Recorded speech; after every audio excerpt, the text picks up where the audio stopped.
Welcome to No Fugazee podcast. Tonight is the wave session. Nah, I'm joking, man.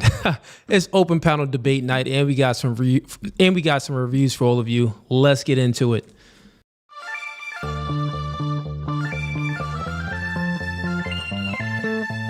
And y'all see the suit too, man. Listen, new studio, new podcast by the spirit, not by the letter. Bro, we can go verse for verse all day long.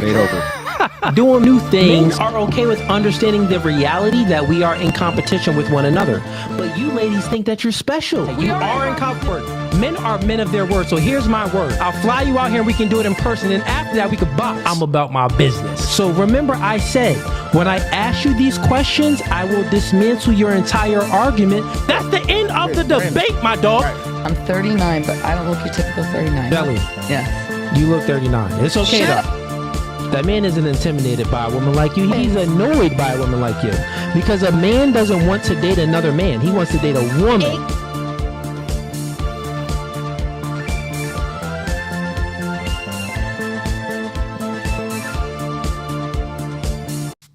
All right, welcome back. Yeah, I've been brushing my entire head during the intro, man. Listen, give it a couple weeks, maybe even a month. I'm gonna do a stream. I'm gonna go live, but I'm gonna be swimming in the ocean with dolphins. My waves gonna be swimming so much. God dang. Nah, I'm playing around with y'all. But anyways, kind of brushing your hair is kind of gay anyway. Some stupid brush. Throw this brush out. Real niggas don't brush their hair, bro. They just wake up in the morning and go. Why are you brushing your hair? Meanwhile, I say that and I got earrings in my ear. Okay. Enough of the jokes tonight. It is open panel debate night. So if you want to join open panel debate, how we run things here is we react to videos. And then, in between us reacting to videos, we bring people on up for open panel debate night. The first link in the YouTube description is going to be to join the stream. So we can debate about anything you want. That's the specialty about open panel debate night. If you're a feminist, if you're a radical left, if you're an atheist, if you have opposing views than myself, then it's going to make for a good conversation. So click that link and I'll bring you on up. The next link in the YouTube description is going to be for the members. So if you like this podcast, you want to support the channel, we are about to reach 400,000 subscribers and it hasn't even been 3 years yet. So podcast's been doing pretty good. But if you want to support the channel, become a member. We got 3 tiers. First tier is gang, second tier is hitman, third tier is mob size. Shout outs to Tim M. Tim M, he just renewed his membership. So shout outs to you, man. I appreciate that. And shout outs to everyone else in the chat as well on this Tuesday night. Okay. The next link in the YouTube description is going to be for the Clips channel. We post clips on there daily. And if you don't have time to watch the full stream, I think the last time I was up here, I streamed for 4 hours. Then the time before that, I did an 8-hour stream. So if you don't have time to catch the full stream, join the Clips channel, man. We post clips on there daily. And it's broken down to about 10 to 30 minute clips. The next link is going to be for one-on-one consultations. If you want to get in touch with me and speak with me privately, book a consultation. The other links are going to be for the social media platforms. If you want to hit me up via X, Instagram, Facebook, or TikTok, you can find all of the social media links down there. All right. So quick update. We had a full panel dating and relationship show this past Saturday, which was pretty good. We had a lot of people tuning into that live stream. So we're going to keep doing it on Saturdays. I think that's the one. So that's what you guys can expect going forward. The next full panel dating and relationship show is going to be next Saturday. And then we're not doing another one until maybe sometime in November because we pretty much do them once a month. Other than that, let's see what else we got. That's about all, man. So for tonight, for the clips that we are reviewing, what you see on the thumbnail, we have I'm going to react to Brett Cooper. She was talking about the red pill and manosphere and stuff like that, and Andrew Tate bad and all of these people bad that speak about women or whatever it may be. I'm going to go ahead and give a little reaction to that. And then we're also going to react to Andrew Wilson on the Pierson Morgan podcast. I think that actually just came out today. Going to give you guys, we're going to maybe not watch the full thing, but watch, the good moments of that, and we're going to react to it. But other than that, on the meantime, while we're reacting to this content, we are going to bring people up on stream for open panel debate night. So that's how we run things over here. So don't be a ninja watcher. Get the likes up.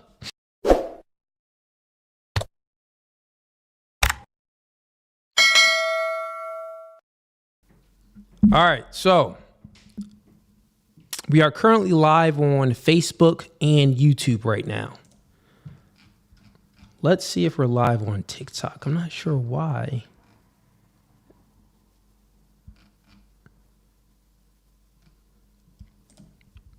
The Tates was found innocent. Yeah, for some of the charges, for some of the things that they were charged for, they were definitely found innocent. That just came out. But overall, like, they got no proof. So innocent until proven guilty over here. Personally, I don't put anything past anyone, but I don't think they did any of those things. It's just stupid. Like Tate would say, it's a matrix attack. All right, I'm just checking to see if we're live on TikTok. It looks like we are live on TikTok. So everybody that's tuned in on Facebook and TikTok, we'll stay live on those platforms for about a half hour. Then I'll go ahead and close down those streams, and you guys are going to have to come on over to YouTube. That's No Fugazee Podcast on YouTube. So just prepare, if you're watching on TikTok or if you're watching on Facebook, prepare to come on over to YouTube. All right. So we actually are going to get into some of the clips that the members sent me first. I do want to honor the members. And that's one of the special perks when you do become a member. And you get to send me some stuff. And if you get to send me some stuff and get my perspective on the things that you send me. So that's what I'm going to do right now. And then we're going to go ahead and get into, first we'll do the Brett Cooper clip, because I think that's a much shorter video. And then we'll hop into the Andrew Wilson on Pierson Morgan. All right, 1 second here.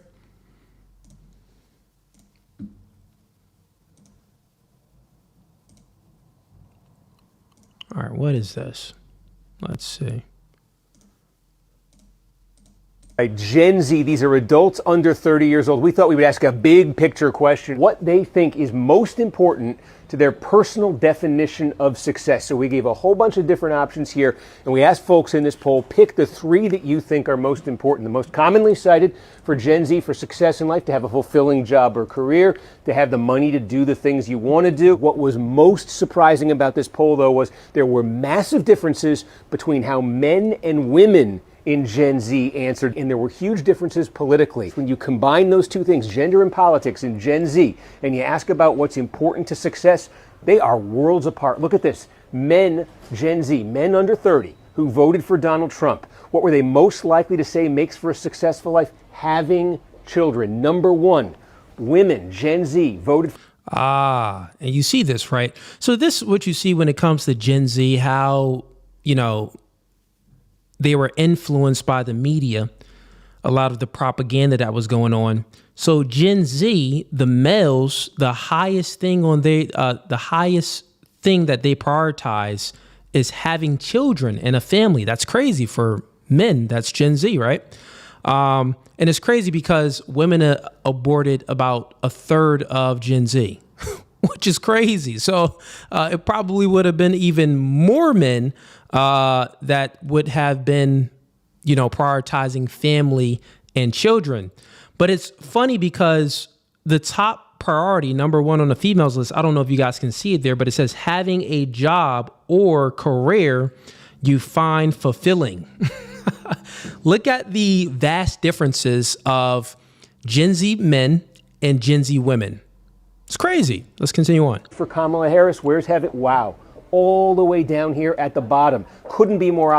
Wow. So having children for Gen Z female, is at the bottom of the things that they prioritize. That's crazy. Opposite. Second to last for women who voted for Harris was being married. Being married, look at this, near the top of the list for men who voted for Donald Trump. Yo, this is crazy. So Gen Z females, it's second to last on their list. For the woman, she doesn't even want to be married anymore. Like, well, married? What? I don't want to be married anymore. But it's third on the list for men, right? As far as Gen Z. Let's continue on. Another huge difference, a very common answer for Gen Z women who voted for Harris was having emotional stability. For Gen Z men who voted for Donald Trump, you got to go all the way to the bottom to find that one. These are some... and look at emotional stability, right? For Gen Z, having emotional stability is number 3. That's higher than having a family and having children and all of these things that would actually bring fulfillment to your life from a biological perspective. We are put on this planet to procreate. So obviously we get fulfillment from our biological propensities. And it's number 3 on the Gen Z females list for emotional stability. It's funny is because they're always probably swiping on their phone, scrolling, which is messing with their mental state. Most of these females are on antidepressant medications. So they're like, I really need some emotional stability. They're on birth control at a very young age, which is messing with their, giving them a chemical imbalance. You know what I'm saying? So it's funny, the vast differences that males, Gen Z prioritize, and females prioritize. It's like polar opposites almost. And they're going to have Gen Z is going to experience some rough times when it comes to dating and relationships. They're going to experience some rough times when it comes to dating and relationships. Gen Z males are more traditional. Gen Z females are more modern. Yo, oh man. Core basic questions about how people think about life. And you can see here, this rising generation in this country, very far apart. All right, very far apart. That I do agree with him on. That's, man, you know what? You can ask the question like, well, Cooley, how did this happen? Like, what's going on here? And the thing is, my mantra over here is influence creates thinking, thinking creates behavior. And the Gen Z females, they were indoctrinated by feminism. They were indoctrinated by, the education system as well. And hey, you don't need a man. You don't need to prioritize that. Go ahead and get an education, find a good career, and, do that. And, you can wait off on family and stuff like that. Now you look at Gen Z males, look at the rise of some of these figures in the conservative movement, or if not, let's say conservative, but at least like on the right? You got the rise of Andrew Tate. You got the rise of Trump, right? You got the rise of these masculine figures on the right, which is influencing the youth. You even have Charlie Kirk, RIP to him. But he would do these college debates, and he was heavily influential when it came to the youth. He was one of the reasons why Trump was reelected. But what is Charlie Kirk's values? What is the things that he, pushed forth? Which is, conservative values. God over man over woman, and woman over children. Family is important. Things like that. So, yeah, man, this is why they're totally opposite, because women just happen to be influenced by the total opposite things that men were influenced by when it comes to Gen Z. And this study shows it here. Okay, so let's see what we got going on here. Hey, y'all got any questions for me? Send in the super chats. I got you, man. I see you back. You came backstage with Kid. Appreciate that. I seen your private chat. Got you, man. Let's see. All right. So 17 months he renewed his membership for. Shout outs to Tim M, man. He says, let's get it, Cooley. Also, if you hating, quit being scared, join the panel instead of staying in the chat and getting roasted. Oh, so we got some haters in the chat, man. Yeah. So for the haters that's in the chat, like, bro, it's just click the link. I'll bring you right on up. I don't discriminate, man. I don't care who you are. As long as your camera is on, you can come on up. Just got to make sure your camera's on and I'll bring you right on up. Let's get to the next clip.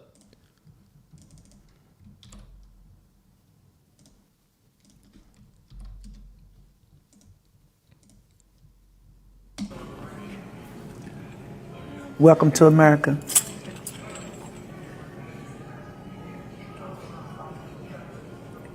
Tell me what you're thinking.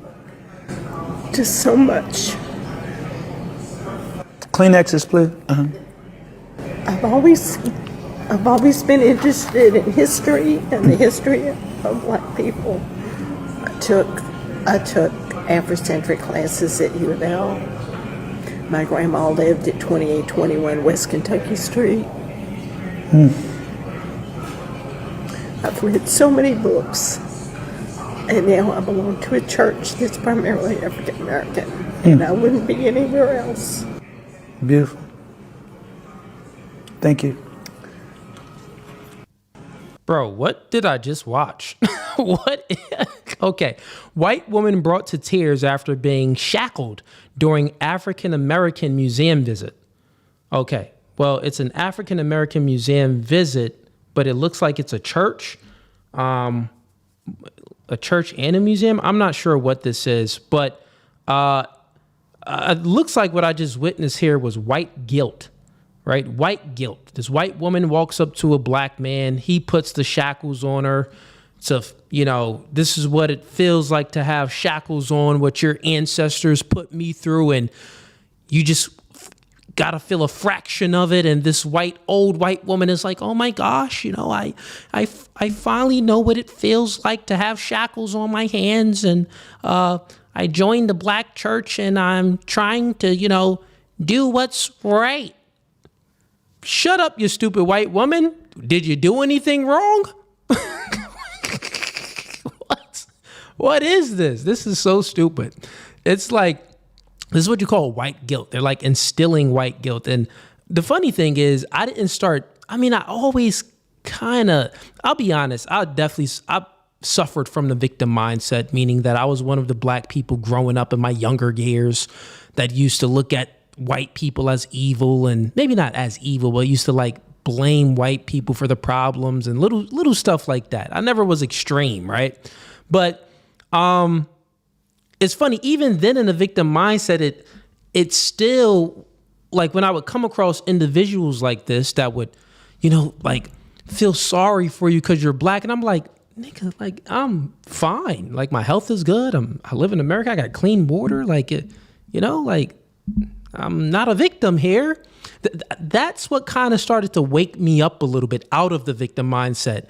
When white people would have this white guilt and project to almost make me feel like a victim when I'm like, it really didn't make any sense. And to expound on this more when I speak about the victim mindset is because growing up in public school, watched a whole lot of slavery videos and stuff like that in school. And they spoke about slavery so much and it made white people necessarily didn't seem evil, but a lot of things was maybe whitewashed. And I had influences from family and from TV and BET and these things that would indoctrinate the mind to make you feel like a victim that white people was oppressing you. And then when I finally witnessed a white person that didn't oppress me, had some guilt and felt sorry when I'm actually was doing better than them at the time, it woke me up. I'm like, what is this? Stupid. What's going on here? This is dumb. Now, I say all of that to say, when it comes to people themselves, individuals, maybe, having a degree of empathy for what happened in the past, that's totally fine. Like, you can see the wrongdoings in the past. Like, you know, people did wrong in the past and everybody did wrong. My ancestors sold me to the white man. I should be mad at some of these black people in Africa. Who knows, right? So I kind of get it, right? But anytime, like, this is why you have to be very mindful of what you use memories for. Memories is to extract out lessons learned. It's not to dwell on it. Like, you have to find some utility in memories. And one of the utilities is to extract out the lessons learned from memories or from the past, right? When you're thinking about the past or whatever past memories that you have, or, you know, the past itself as far as history, extract out the lessons learned. But you can fall into the state like this white woman here, and she's just dwelling on it and, you know, feeling all of this sorrow and this guilt for something she didn't even do. It's dumb. What she can do is just extract out the lessons learned. Like, okay, you know, in the past there was bad people, and I should not, you know, embody those same characteristic traits of those bad, evil people, right? I should be better than them. So that's like extracting out lessons learned. This chick is just crying and she's falling to pieces. White guilt. Shackles. It's dumb. All right. Let's get to the next clip. Whoever sent me that, I'm probably sure you knew that was going to be my take on it, but here we go. All right, what's this? She looks like a feminist. Men in red pill communities are being told that women are oppressing men. Well, this is just a lie. Manosphere, when they say they're red pilled, what they mean is they have taken the red pill, similarly to Neo, and they've realized that actually everything they've learned about society before is incorrect. There is no patriarchy, there is no misogyny. In reality, it's women who are in charge and women who are oppressing men and men who are suffering in modern society. No, she has everything. It's so funny when you get people that don't understand red pill descriptors, the truth that's rooted in the red pill descriptors that is just describing how the world is, not how things should be or anything like that. They just totally get it wrong. The descriptors is not to view women or not to view like we don't have a patriarchy and there's no such thing as misogyny. And women are oppressing men. She has it totally wrong. The truth is that all red pill does is wakes men up to their value. Like, before, you kind of have you've been influenced so much to kind of like white knight for women and hold women up on a pedestal due to all of the TV shows, due to all of the things that you watch on the news, you know, growing up and stuff like that. And you've been indoctrinated and lied to. Then when you finally get the truth, like, wait, men and women aren't equal. Like, why did I think that men and women are equal? Like, it doesn't even make any sense. Chicks don't even want a man that is equal to them. They want them taller, stronger, more competent, makes more money. Like, they are looking for their superior. So it has nothing to do with, you know, there's no such thing as misogyny. No, we don't have any hatred for women at all, but it's understanding the truth. And she did a terrible job at unpacking that. And as far as it being no such thing as the patriarchy, no, men understand their value. They know that you can never get rid of the patriarchy. Can never get rid of the patriarchy. Men enforce all the rights that everyone has in society. Women cannot force their own rights, and women cannot force and enforce rights for men. So therefore, the patriarchy is necessary.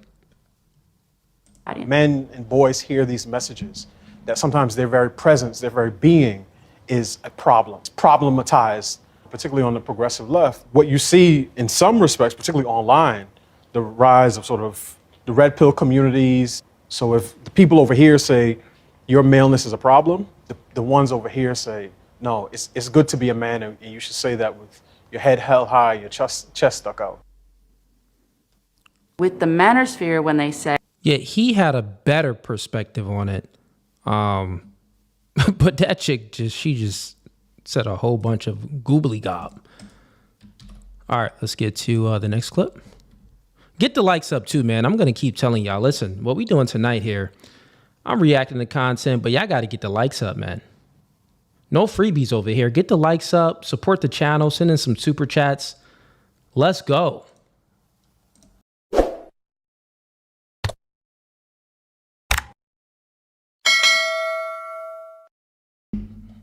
And shout outs to the chat too on a Saturday stream.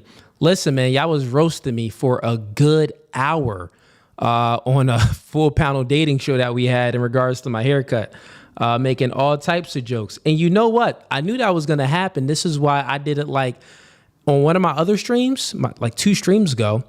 I dedicated like a good 15 minutes of roasting myself. So I got me before y'all can get me. Cooley, you got a pill head. Cooley, your head is too round. Why does it look like that? Shut up. All right. Next clip.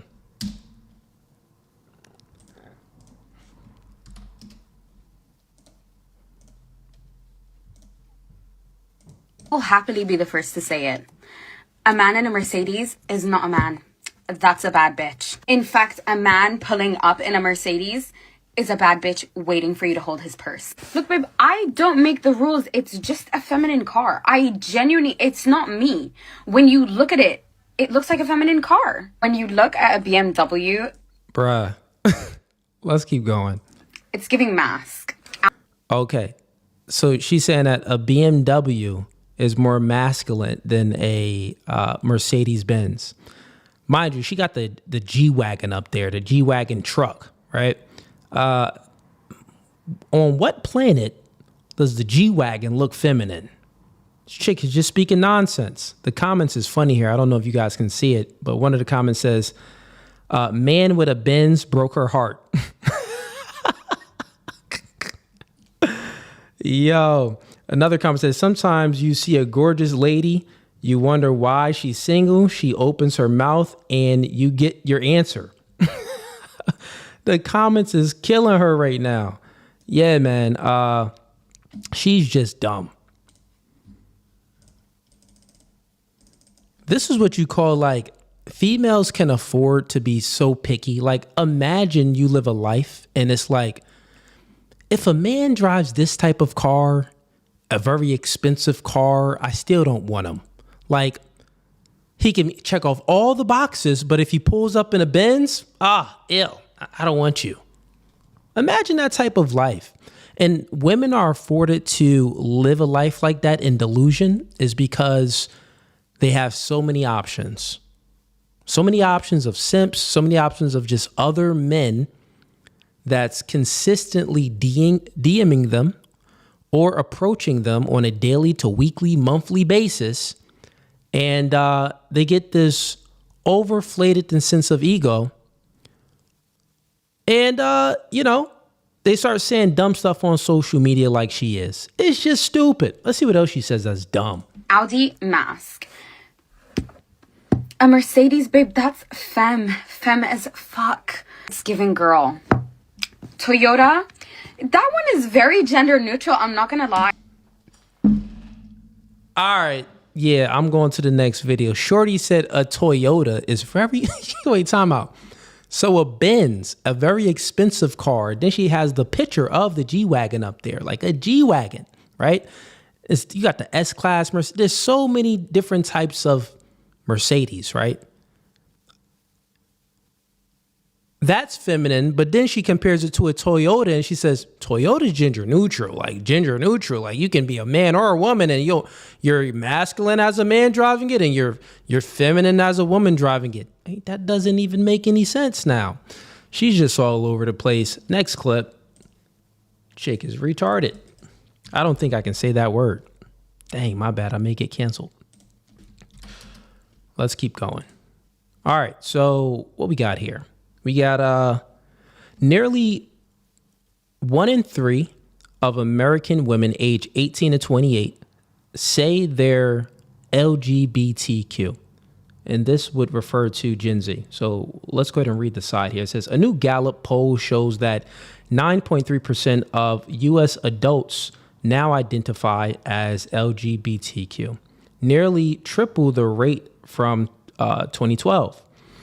Now, nearly triple the rate, like it's what is, and they say that people are born like this, right? They say people are like born gay, and all the whole LGBTQ thing is just all gay. You got lesbian, that's just gay, right? It's just a woman that likes other women, gay. You got G for gay, so that's just gay. You got B, bisexual. Well, if you like the opposite sex and the same sex, as long as you like the same sex, then you're gay. So that's just gay.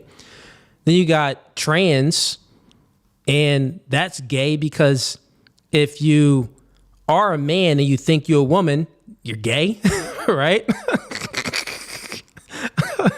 Or if you're a woman and you think you're a man, still gay. And then you got Q for queer. That is just gay. So the whole thing is gay. And, you know, it's all influence based. You can wonder and say, well, how did, you know, the percentage, how is it now at 9.3% of U.S. adults identify, which is triple the amount in 2012? How did this happen? Like, if people are born this way, then it should keep going up, right? We should see, well, in the next 10 or 15 years, it's going to keep going up. No, it's all influence-based, meaning that it's indoctrination that's going in the schools, on television, on a Disney Channel, on all of these things that's indoctrinating kids to be more accepting of this type of behavior, because being gay is just a behavior, right? It's an action. It's being influenced to do an action. That's all it is.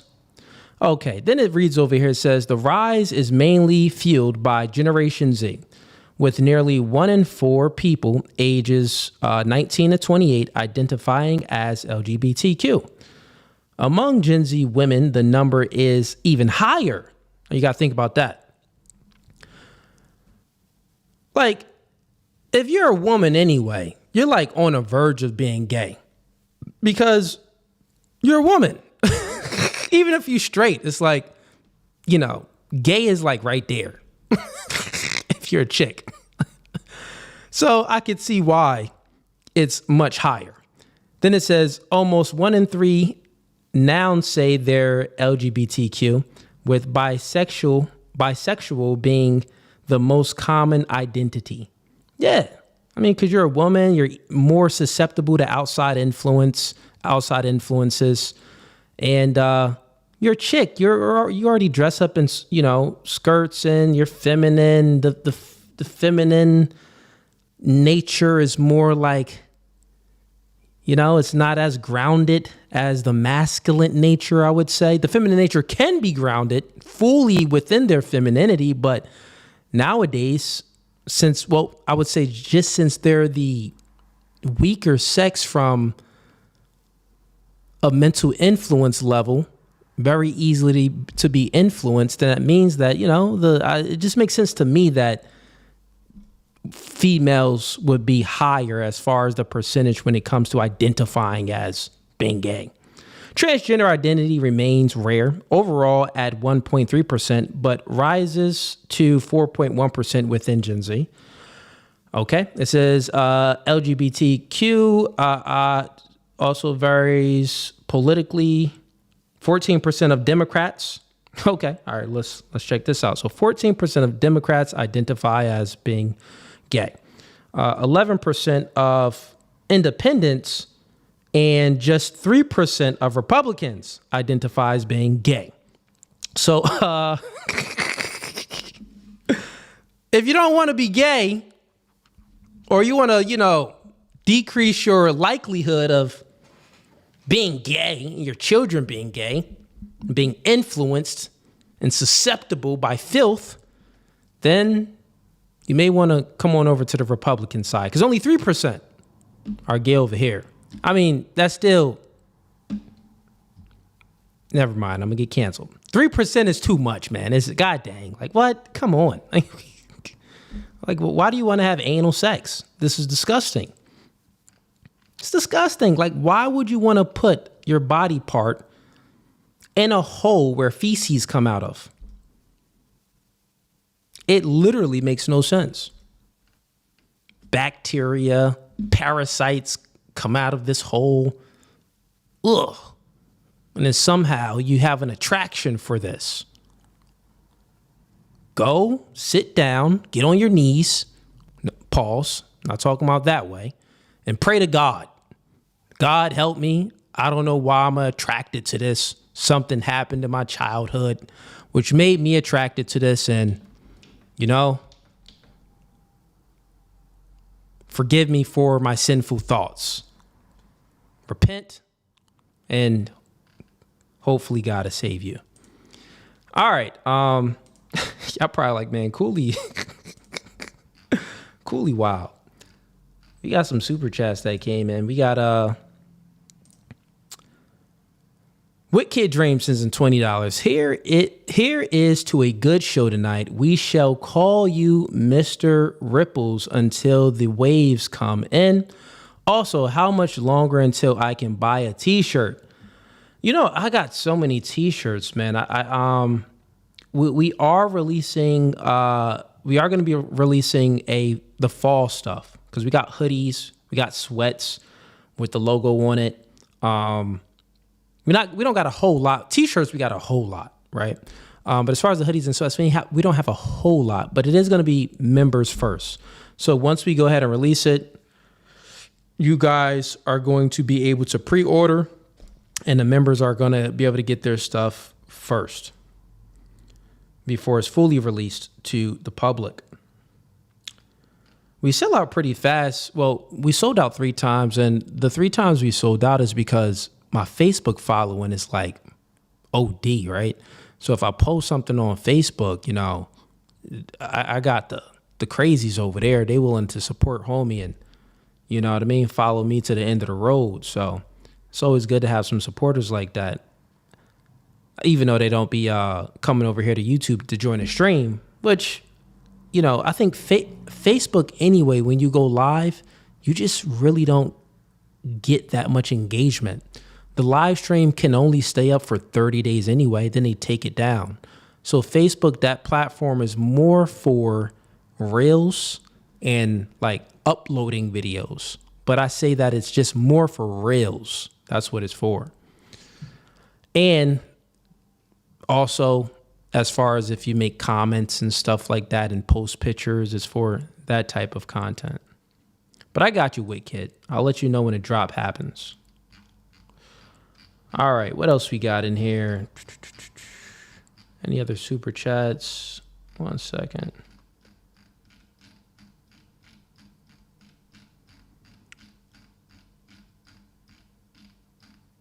All right, I think that was it. Okay, let's go ahead and get to the first video that we're going to be reacting to then. Well, the first main video.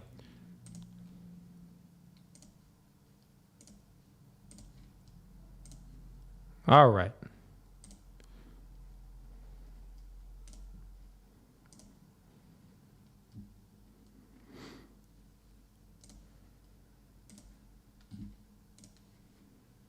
Hold up, chat. Let me check something real quick.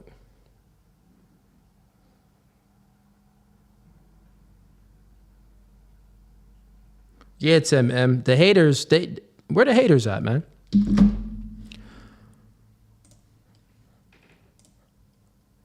Masculinity, red pill bros. How on earth are people supposed to find a partner and find love in this insane dating landscape? I've talked about this a lot. We have talked about the Gen Z mental health crisis, which in my opinion is just a loneliness epidemic. We are so lonely. We have literally been dubbed the loneliest generation. I know that we're trying to work on that, obviously, but even though that loneliness has been fostered through social media and COVID and all of these things, I think that the dating divide and the ideological divide has played a huge role. Wendy Walsh, who is a psychology professor at California. You know, the crazy thing is these type of channels, when they do like, she doesn't go live, bro. Like she doesn't do any live stuff. And it can seem like, oh, wow, she's such a great speaker. Everything is concise. That's because everything is chopping up and everything is clipped up, which makes this video seem like that. I'm sure she probably did several takes just to get these words out of her mouth.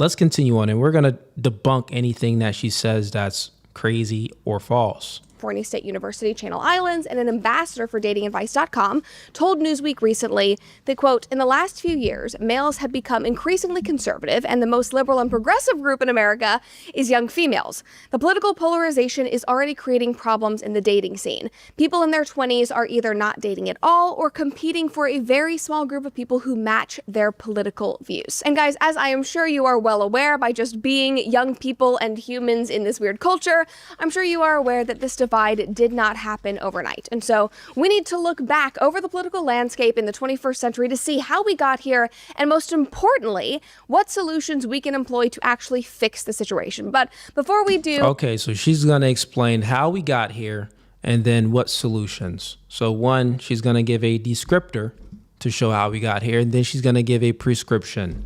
So that's what we're going to be judging this video on tonight. And now it seems like it's an ad, so we're going to skip over this. But make sure that you like this episode and subscribe to our single one. Make sure to and we talk about this all the time. I have been talking about this basically as long as I have been on the internet, and anyone who follows politics even remotely can see the way and understand the way that our culture has alienated men massively over the last decade to 25 years or so. And most recently, in my opinion, it has been the Me Too movement and the lasting impacts of that really unfairly generalized men as predators, which led to massive reputational damage. Innocent until proven guilty was basically thrown out in the courts of social media, in the actual courts of law. Like, that has just not been a thing anymore.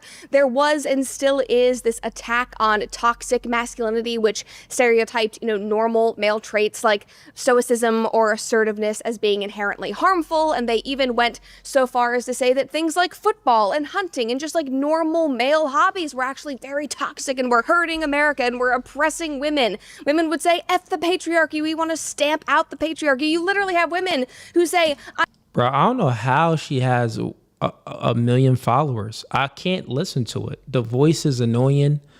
Not only that, it's just like blah, blah, blah, blah, blah, blah, blah, blah, blah, blah, blah, blah. Like, I don't know how people do it. I'm a lesbian because I don't need men. I don't want men. She's saying so much stuff where she could have just said it mad simple. Feminism started a lot of stuff is because it looked at the patriarchy as being oppressive and the nuclear family as being oppressive. So therefore, it destroyed the nuclear family, which then more single mothers are raising their children, which men are being more feminine because they have no masculine figure, and they don't know how to respect male's authority because they have no masculine figure in the home, which is the father. So therefore, it decayed the society from within with all of these bad influences. Then she could have just got to her freaking prescription, but let's hear more. I could literally survive without them. We don't need them as a society. And all of this has been the MO for years now. And therefore, society has shamed a whole generation of young men into thinking that they are inherently monsters or predators or less than. It has turned them inward. It has made so many men insecure and feel like they don't actually have a place in our culture and our society, when in reality, you men are so important. I say this all the time. You are the backbone of civilization. You are the backbone of families. We literally cannot exist without you. And yet that has not been the message that you have been receiving from pundits, from Hollywood, from girls on college campuses, whatever it may be, from podcasters. That is not what you have been hearing. And interestingly, a recent British study revealed that nearly 50% of young men reported feeling that being a man is not a source of pride for them, which is just insane. That is the core part of your being. That should be something that you love about yourself, that is so integral to who you are, that you should be proud of. And the fact that 50% of young men say that that's not even a thing anymore. And this is what some of the participants had to say. Quote, there are a lot of negative stories about how men have treated women, which makes people assume that all men are the Let's skip around a little bit. same, which isn't proportionate up to the no for Donald Trump and JD Vance, who, they might not be perfect men, but they are men who seem to be proud of being men. They are manlier men who have families and seem like the heads of their households. Young men can look up to them and maybe even see themselves in those two men. It's the reason why UFC has absolutely blown up. It's the reason why the male podcasting space is dominating right now, because they are speaking to multiple generations of men who've been ignored for years right now. Now, mind you, she's going to get to some other stuff here because the video says why women don't want to date red pill men. So we're going to get to her reasons why on that. Millennials, Gen Z, about government, the perspective, what informed, and the QR with his husband. No, no, those are not the role models that these young men are craving. After decades of being told that they are less than, that they should be ashamed and feel guilty for their natural feelings, their natural inclinations as biological men. And unfortunately, when a whole society, when a whole political party turns against and villainizes one sex, you are not just going to move to healthy role models and find some common middle ground. It's not going to work like that. You are going to see the consequences of young men who felt they're in his own role in this very, very complicated and hold unfair power in today's culture, which is definitely true in our modern culture, and I agree with them on feminism. I agree that Michael, who's expressed men, is playing his own role in this very, very complicated and convoluted dating landscape. And these men, in my opinion, view modern feminism as a societal evil whose express goal is to oppress men. They believe that women hold unfair power in today's culture, which is definitely true in our modern culture, and I agree with them on feminism. I agree that modern feminism has gone too far. It's shifted from being about equality and uplifting women to actually dominating men. Like, they vocalize that. They do not hide that. That is something that they are proud of. They speak about. So these men are not wrong when it comes to any of those things, but they don't just stop with fighting. There we go. Okay. So now she finally finished up and she's going to get to the crux of her argument. So, but she's about to say, but she agrees with everything. So everything that she said thus far, I see the effects of feminism. We see what it's doing, how it's affecting men, how it's affecting women, and blah, blah, blah, blah. The stuff that she said thus far, fair enough. Great. Now let's see. Let's get that but. They don't just stop by saying, hey, this is wrong, we disagree with that. Instead, they in turn idolize these hyper-dominant, quote-unquote, alpha traits. They have a perverted view of masculinity and femininity. And got it. So now she says that these men idolize other men. Essentially, she's saying, without saying the word, she's saying that these men are toxic. Without saying the word toxic masculinity, she's saying that certain men in the manosphere or red pill space are toxic masculinity and they're influencing the youth, right? So let's see what else she says. A woman's role in society. They also very often... And she also says that they don't know, these figureheads don't know what it's like to be masculine and all of these other, or what it's like to be feminine. And how can you as a woman, you're a woman. So why are you speaking on what it's like or what real masculinity is? Right? It makes no sense. Lump women together and see us all as being inherently manipulative, interested only in exploiting men for their resources and their money and their status, and possibly the thing that turns... So what she did was she lied. She said that these figureheads in the red pill space and manosphere space, they label all women as being, basically misandrous or using men for their money and all of these other things. Like, basically, there's a lot of women that has ulterior motives where they just want to use a man. No, that's not what we say in the space at all. We make distinctions, and the distinctions are very, very clear. Men is very simple. We put girls in two categories anyway. There's wifey category or true commitment, right? And then there's the slores, the girls that you recreational use only, girls that you just have fun with. And there's recreational use, wifey material. And there's many different type of women that's in recreational use category. In the wifey category, it's not those many types. It's just like you probably got like 3 different types, right? So she's conflating the two and saying that, they say that all women are pretty much like out there trying to use men and abuse men. That's not what we say. We make clear distinctions and give descriptors on things. But let's continue on. Let's see what else she says. Me off the most is that they often assert that their manhood is something that is defined by how many women they can exploit, how many women they can sleep with, how many women they can impregnate, how far they can sow their seeds, and how many children they can have, how tight and ill-fitting their suits can be. Okay, so then you have a woman that's saying that, it's not masculine. So here's the thing. She is doing the same thing that she's accusing the feminist of doing, right? She's a woman that has no clue of what it's like to be a man in modernity. She has no clue on what it's like to date a woman as a man. So then she says, it's bad for these men to tell other men to go out there and sleep with a whole lot of women and all of this stuff. No, most people in the red pill space do not say things like this at all.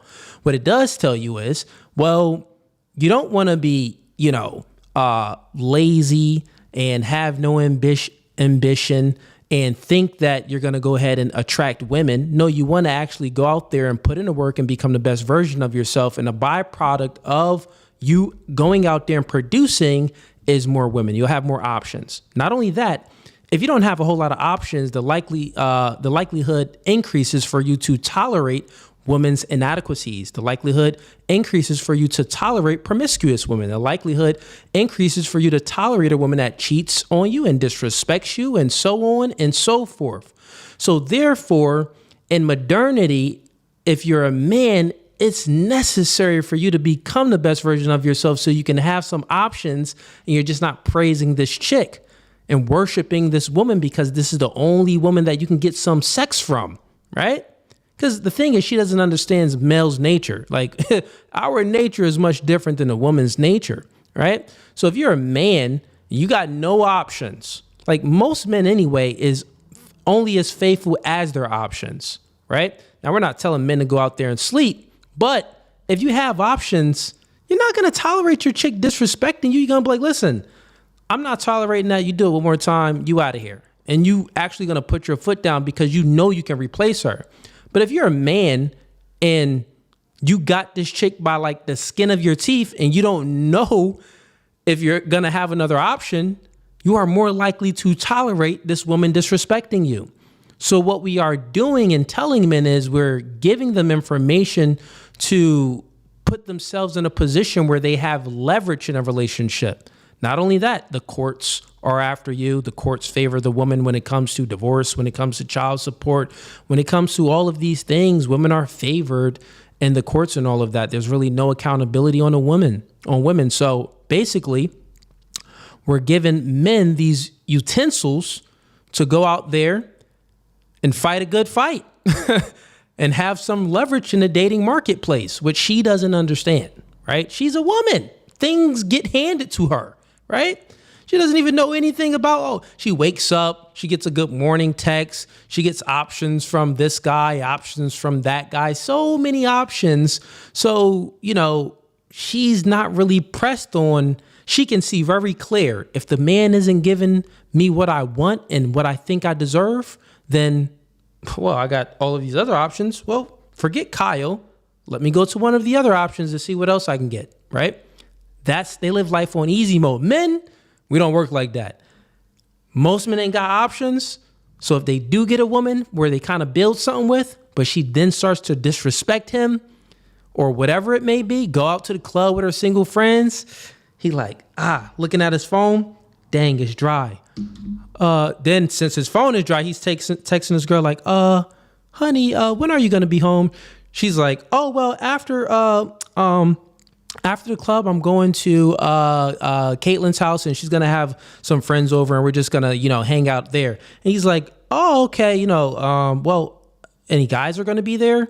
Like, he got to text this. He got to ask her that. And she's like, yeah, there's going to be a few guys. But he's like, oh, okay. And then she's like, oh, well, you want to come? And then he's like, try to be masculine. Like, oh, no. You go ahead and have fun, honey. I trust you. Therefore, she over Caitlin's house at this group party getting her back blown out.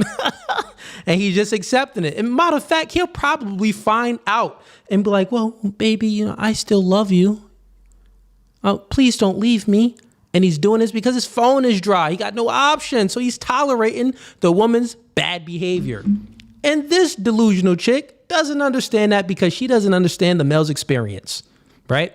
How nice their cars are, like how many cigars they can smoke. It is a caricature of masculinity. It is So once again, now, if she's speaking about cigars and how many cigars people can smoke, she's speaking about Andrew Tate without saying his name.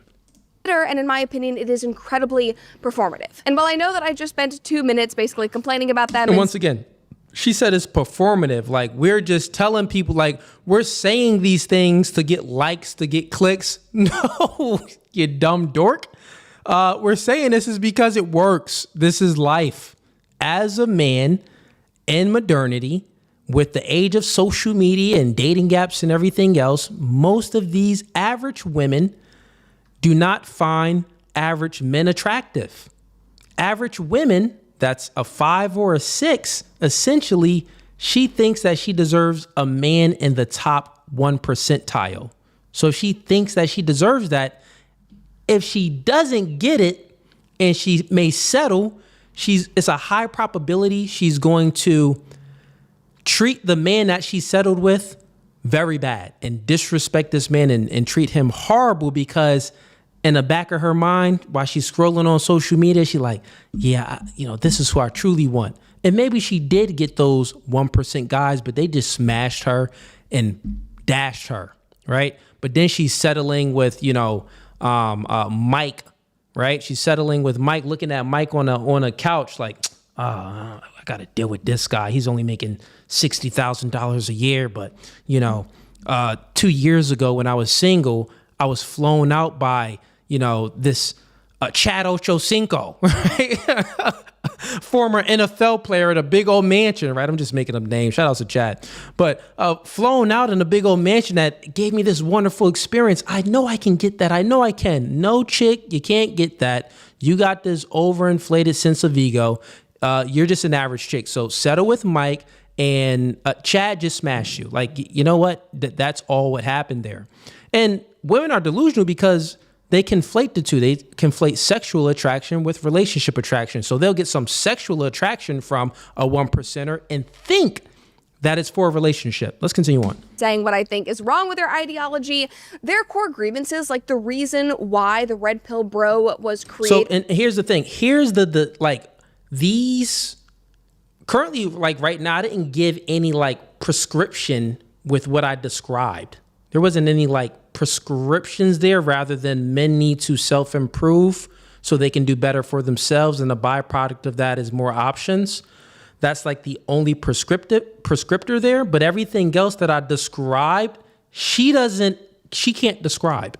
She can't fathom it. She doesn't know this information because she's not a male dating in 2025. She's not a male at all. So she just doesn't know. She lives life on easy mode.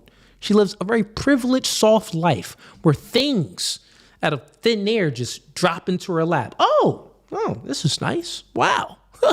I got the sponsorship, right?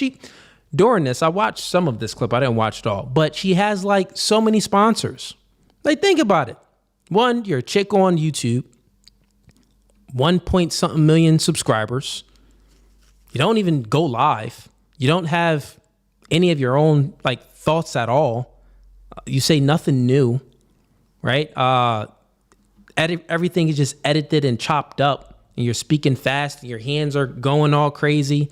Like, you're not bringing any value. But then you get all of these sponsors just drop into your lap. Good ones too, right? Like, how did this even happen? Because things just fall into a woman's lap when you're a woman, right?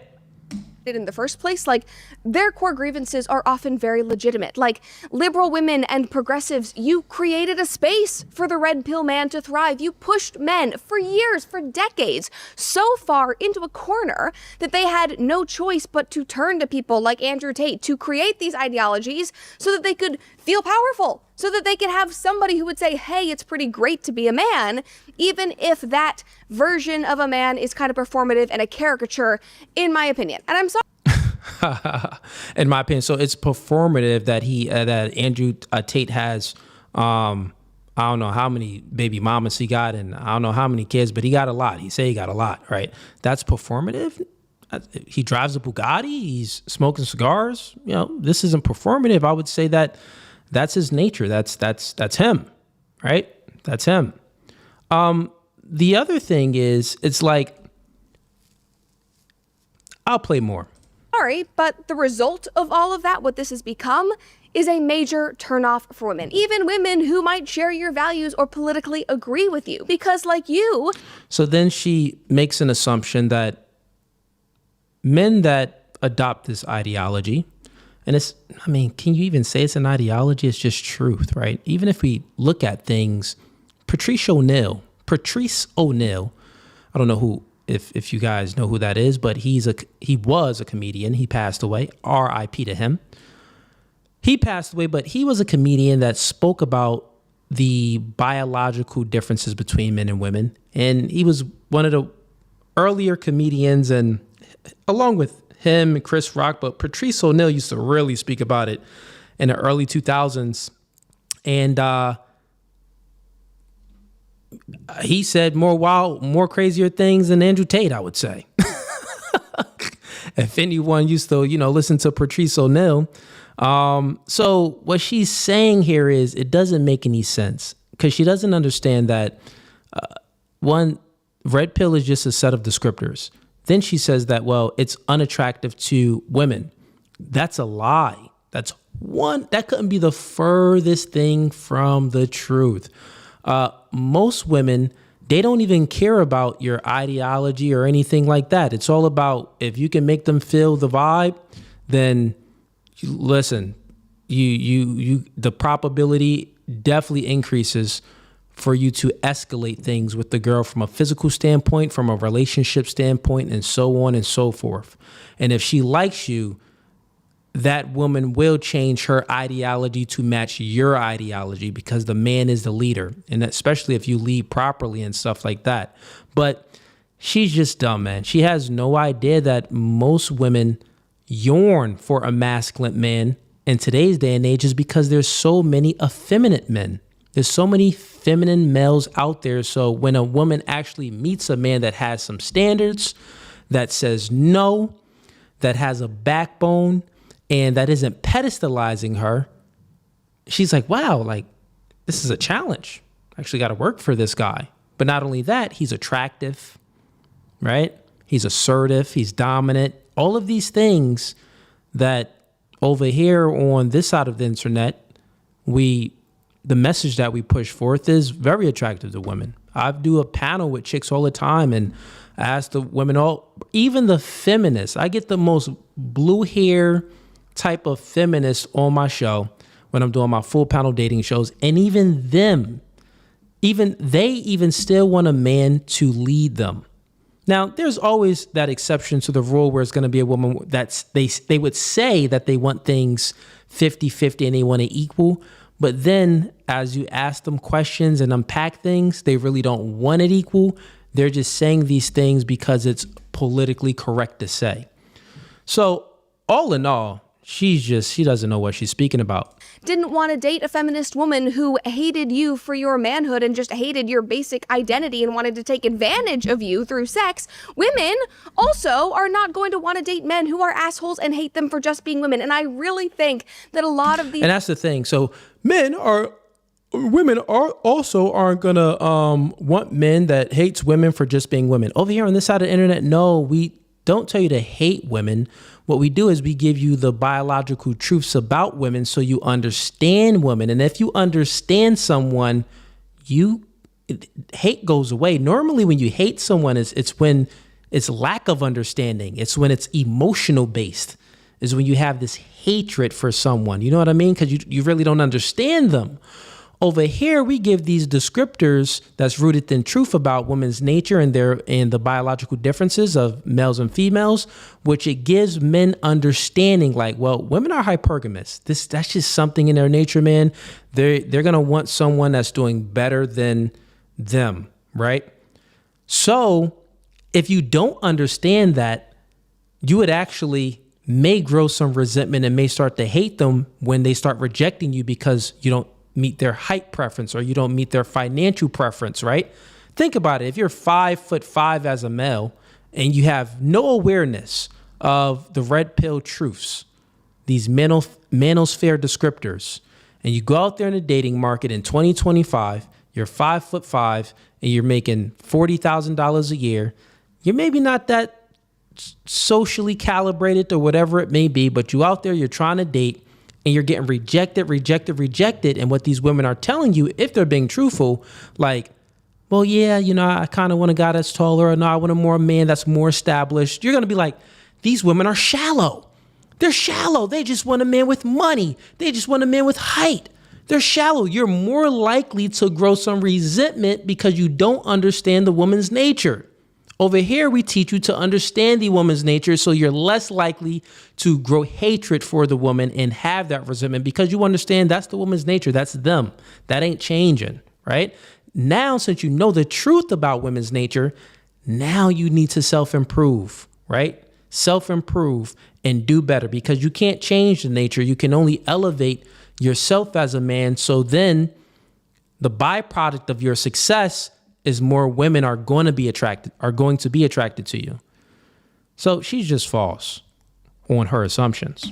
These men online that we see just generally don't like women. Like I read their posts, I'm like, have you ever been friends with a woman? Like, have you ever had any moment of enjoyment with a female, a person of the opposite sex? Because based on what you're saying, it seems like you just don't like us. And so it is no surprise.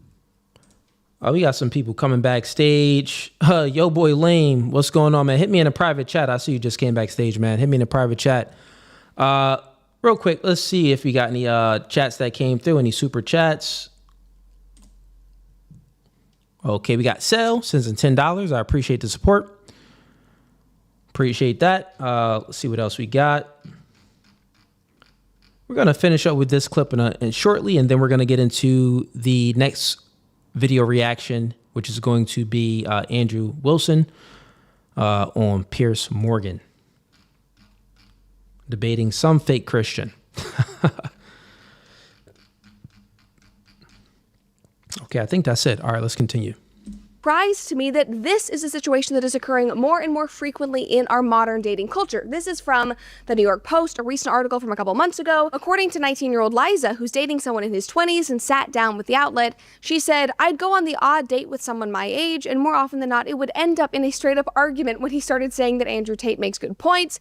Her boyfriend now, this older guy, is, quote, super chill, a feminist, and weirdly, so are most of his mates. He missed all of the manosphere stuff, and it shows. So now, unfortunately, because of all this red pill bro stuff, women are being pushed even further into the opposite direction. So one, she's wrong. So the thing is, her ideology, pretty much what she's saying is, her observation of the dilemma of currently right now in a dating marketplace is that, well, men are idolizing people like Andrew Tate. They're going too extreme into the red pill ideology, and they're idolizing the wrong masculine traits, right? So that's pushing women further away. So the thing is, if the man has standards, because that's all it is, a man having standards, right? But actually, let's speak directly to what she was speaking about when she brought up that, let's actually go back to it. Right here, when she brought up the New York Post, and the 19-year-old Liza is dating someone, and she basically got into an argument with someone that said that Andrew Tate makes good points.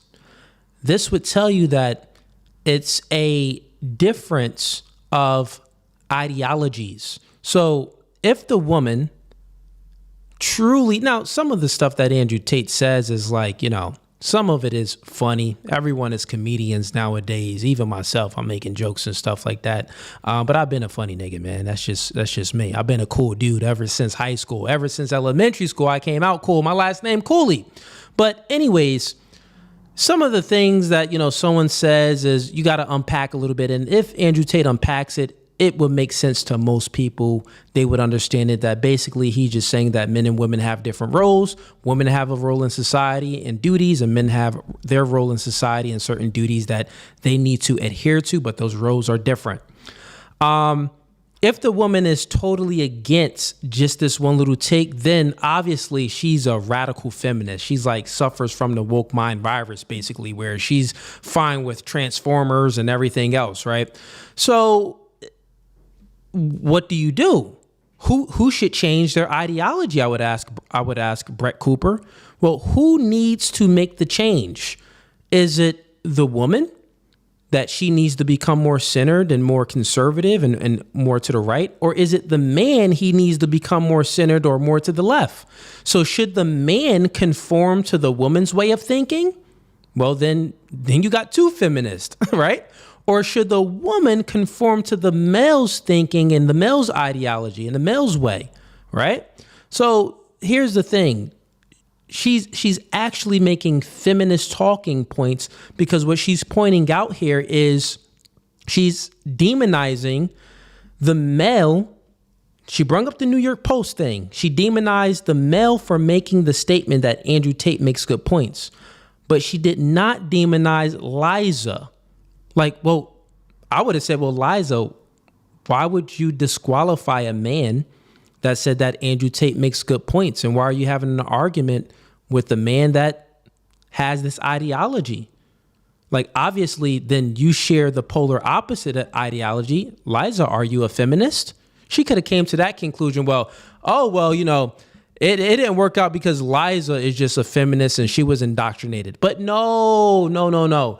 The male was indoctrinated by Andrew Tate, and that's bad. You see the difference there? You see her angle with it? Her angle was to, one, demonize the man for being influenced by Andrew Tate, but not to demonize Liza for being influenced by by feminism, by the feminist movement. Stuff, and it shows. So now, unfortunately, because of all this red pill bro stuff, women are being pushed even further into the... See, once again, she said because of all of this red pill bro stuff. She didn't say because of feminism. Prior to feminism, a man that shared masculine traits as far as Andrew Tate or anyone else in the manosphere space, that would have been normal. But no, in Brett Cooper's eyes, that isn't normal. That's extreme.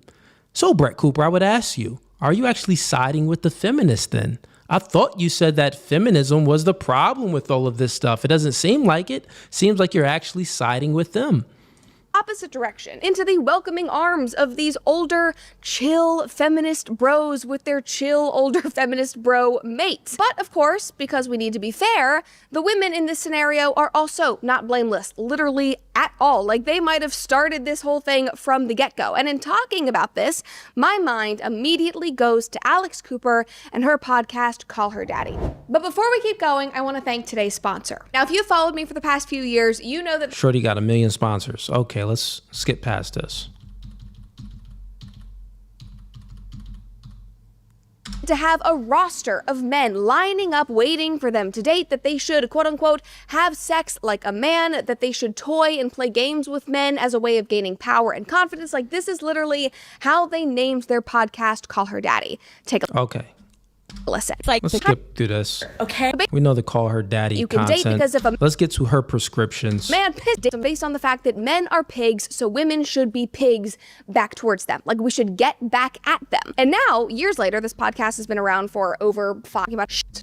I on her this that men because That's the Call Her Daddy podcast. That's just a podcast with women on there. They're just a bunch of whores, right? That's all it is. So I would say her description on that, I just heard a little bit, fairly true. But still, let's get to her prescriptions. Irredeemable. And about Alex Cooper. It's you allegedly saw men sort of alternative or clarity, because I know it's hard out there. I know it's confusing. I know it's very easy to get bitter when you feel like you are backed up into a corner. And so I want to share something with you that was just so wonderful to hear as a woman. It was something that Alex loved hearing. And this is something that Father Mike Schmidt says. And for the last 2 years, I have gone back to this one homily from Father Mike because I really think that it hits the nail on the Okay, so here's a prescription she's about to give, maybe from Father Mike.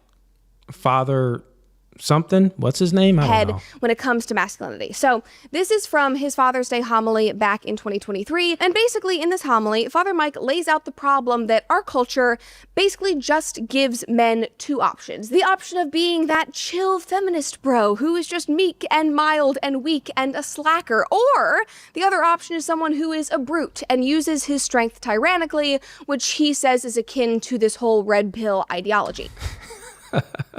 It's so funny that it's the extreme is, oh, they use their power tyrannically. Well, show me this. Where is this happening at?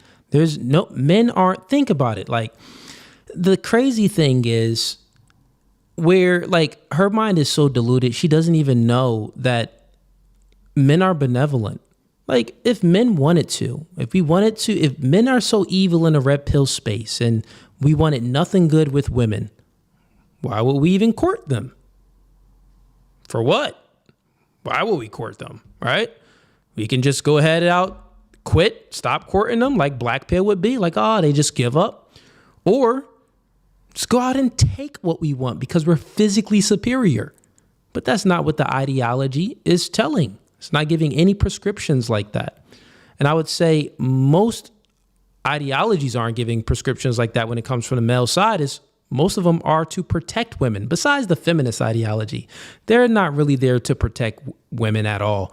They're there to destroy women. They want men playing in women's sports. So basically you're destroying women's sports. They want men in women's bathrooms. They think a man can be a woman. They don't know what a woman actually is. So I think that ideology is actually destroying, that woke ideology is actually destroying women. But when it comes to the red pill space or the manosphere space, no, it's not at all. It's just basically saying like men should know their value and don't pedestalize women. And you should date the woman and take the woman serious when the woman deserves it, when she earns it, right? When she earns her place with you, that's when you actually give her the world. But don't give the woman a world if she didn't earn it. Don't be simping for chicks. Let's continue on. That would be the toxically masculine side of things. So just take a listen to what he says here. Our culture offers young boys two alternatives, two visions of what it is to be a man. One is, he called him the slacker dude. The slacker dude is what we might call like the weakling. He's the passive person. He's not just kind of a nice guy. He's the person who, not only, couldn't hurt a fly or wouldn't hurt a fly, but he couldn't hurt a fly. The opposite vision that our world offers is what Dr. Leonard Sachs calls the brute or the bully. We would say that's the toxic masculine man, right? The person who just like the tyrant, basically. And so these are the two images that our world gives young men. It says either you can be the weakling or the tyrant. You can either be the slacker dude or you can be the brute, the bully. And no, that's a lie anyway. Our society doesn't even give the second image. Whoa, what? That's just a lie. If anything, they give the first one. Be passive aggressive and all of this other stuff. So where's the middle ground? I still didn't hear the middle ground. Where's the balance? Let's see. There he says, you might think that Jesus would want you to be the meek and gentle man rather than being the tyrannical brute. But really, it's neither of these options, because what culture is presenting you with, neither of them. Okay, so what's the option? Are good. What God wants you to be, how you are designed to be, is a man who... Watch this. Listen, I know a hint of feminism is going to come into her message. She's about to say what God wants you to be. I never watched this yet, this part at least. But let's see. I could be right. Was strong enough to care and serve others, but that first requires taking responsibility and ownership over your life. It's taking responsibility for who you are as a man. This is what he says. I now, a marker of adulthood, is I'm now willing to take responsibility for myself. And now do I say it like this? I'm willing to develop my strength. I'm willing to develop my own competence. I'm taking responsibility for developing my own competence. I'm taking responsibility for developing my own strength. All right, bro, you already said it. We develop your own confidence, your own strength. This is what we say over here in the manosphere space. Give me something different. Becoming a man. But there's another level. There's another level of adulthood, another level that's just incredible. It takes responsibility for others. And that's the difference between becoming a man, I take responsibility for myself, and becoming a father, becoming a shepherd. I'm willing to take responsibility for someone else. And then from there, he says, you can then serve and take care of others, which we see in Pac. Okay, so this is dumb. I can't believe I wasted this time. I'm never reacting to something else from her again. It was just boring. It's not intellectual. It's not educational at all. So let's just decipher this, right? One, there's the side of males that's weak and docile and they're pretty much feminine. Then there's the extreme. They're brute. They're bullies. But then there's this middle ground, and you should take responsibility and be the best version of yourself and have some competence and be a father. It's what we tell you over here on this side of the internet. She's just stupid. Chick is dumb. Chick is retarded. It's basically the same thing that we say over here in a manosphere space. It was the same thing. The thing is, she's a woman, so she doesn't like how we say it, right? She doesn't like how we say it. So she listened to a pastor, right? That the only reason why she listened, put it like this. If Andrew Tate would have said the same thing that the pastor said, she would have got mad. She would have been like, I don't agree. Responsibility, what do you mean? Like, she probably would have found some way to disagree. But since a man, a priest in a uniform, said men need to step up, take some responsibility, and be more competent and be fathers and take care of people, it's okay. Andrew Tate says it, bad. The thing is, she doesn't like who's saying it, and she doesn't like how things are said. This is why women shouldn't even be speaking. This is why Andrew Tate says what he says. Because why are you up here speaking? Because you feminizing everything. Because you gotta, you don't like all of this stuff, but I'll find something here where someone has status and they're saying things in a way that it's not hurting my feelings, then that's the right way. If it's not hurting my feelings, it's the right way. This is why women shouldn't be up speaking and giving advice and stuff, because they go off of feelings based. The only reason why the priest is fine, but Andrew Tate isn't, is because the priest has this prestige title that she adheres to, and the priest is saying it in a more subtle way, right? Just dumb.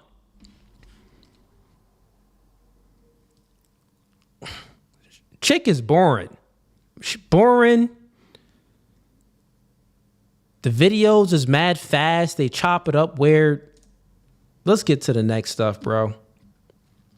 I should have never reacted to that. Some of my members told me to react to that. I'm not reacting to her again.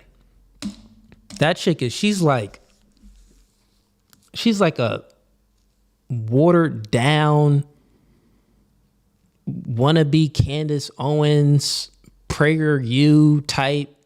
She just trash, man. Like, how do you have 1 million subscribers? Life isn't fair. It isn't fair. So men, we have to step up and do better. All right, so here we go. Let's get to the next video that we're going to be reacting to. This next video here, actually, before we get to this, get the likes up, man. Don't be a ninja watcher. How many people we got in here right now? Oh, we got 220. All right, we got 220 people in here. Get the likes up, man.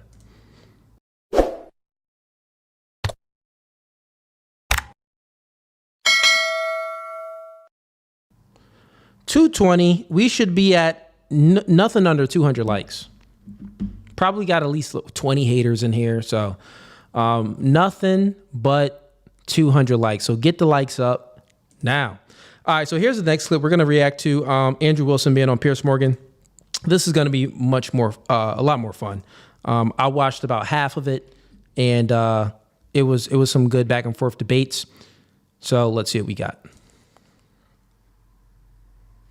Also, once again, tonight is open panel debate night. So if you do want to debate me tonight on anything, feminism, religion, anything at all, or if you just watch some of my clips and you disagree with what I say, don't be scared, man. Click the link. It's the first link in the YouTube description or the link that's pinned in the YouTube comments. You click that link, I'll bring you up on a stream. Just make sure your camera is turned on, because if your camera isn't on, you won't be coming up. Now, since I've been reacting thus far for an hour and 20 minutes, we had 4 people come backstage and all 4 people cameras was off.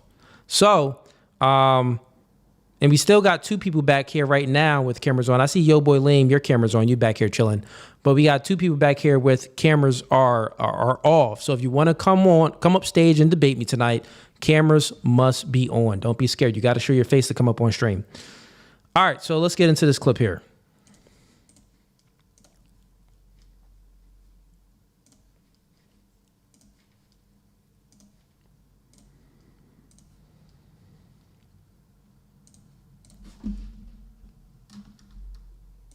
You really don't have a country anymore. We want religion brought back. To all 3 of you. Andrew Wilson, Donald Trump came out over the weekend and called this latest attack on the church in Michigan an attack on Christians in a post on his Truth Social platform. We don't actually know, as things stand, whether that was the motivation. We know that the suspect who died in all this was a former US Marine, Thomas Jacob Sanford, and he had been pictured wearing a Trump T-shirt with the slogan, "Make liberals cry again," which may be an indication that he wasn't anti-Trump. We just don't know, as things stand, what his motivation was for this. As so often with these kind of incidents, I always think it's prudent to take a beat and just try and see if more information comes out as to why he may have done this. But Trump has gone out there on the attack, as he often does, and said, this is an attack on Christians. What do you feel? Well, I mean, Trump is just following the trends. We remember what happened with Charlie Kirk when progressives tried to paint him as some right-wing graper. Turns out that was all complete and total lies. They were doing damage control. They tried to paint him out to be a right-winger, clear up until it became irrefutable that he was not anymore. And then they just changed the narrative again. So Trump is just following the trends. It is the case that Christians are persecuted in the United States, have been for a long time. And they're going to continue to be. That's kind of our cross to bear. We were told that was going to be the case. In fact, that's part of what being a Christian is.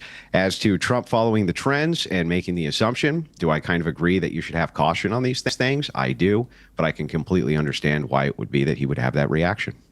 John Fugazee, Benny Johnson posted about this attack on the church in Michigan.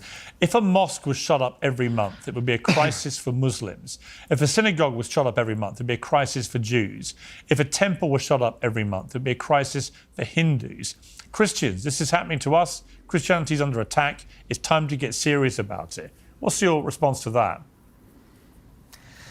I keep hoping that one of these preventable attacks will inspire our Christian friends on the right to want to make it a little bit harder for unstable white men to easily get weapons that are designed to kill lots of people really fast. I really hoped after the awful murder of Mr. So gun control. Okay. Are you want to take away the guns? All right, fair enough. Kirk, that some of our That's your solution. Dumb. Friends on the right would agree that maybe it's far too easy for unstable 20-something males to get their hands on hardware and pop off and murder people at a political rally. He was using an antique rifle, dude. He was using, he was using an antique rifle. I know. An antique bolt. It was what unsecured. Legislation? I didn't interrupt you once, my friend. I didn't interrupt you one time. What legislation do you think would have even been passed that would have prevented if his grandfather had been obliged to if his grandfather had been legally obliged to keep his gun secured at home, that shooting wouldn't have happened, and the Sandy Hook shooting. Wait, what? He doesn't even make any sense right now. So one, he's basically against. He wants to get rid of the Second Amendment, right?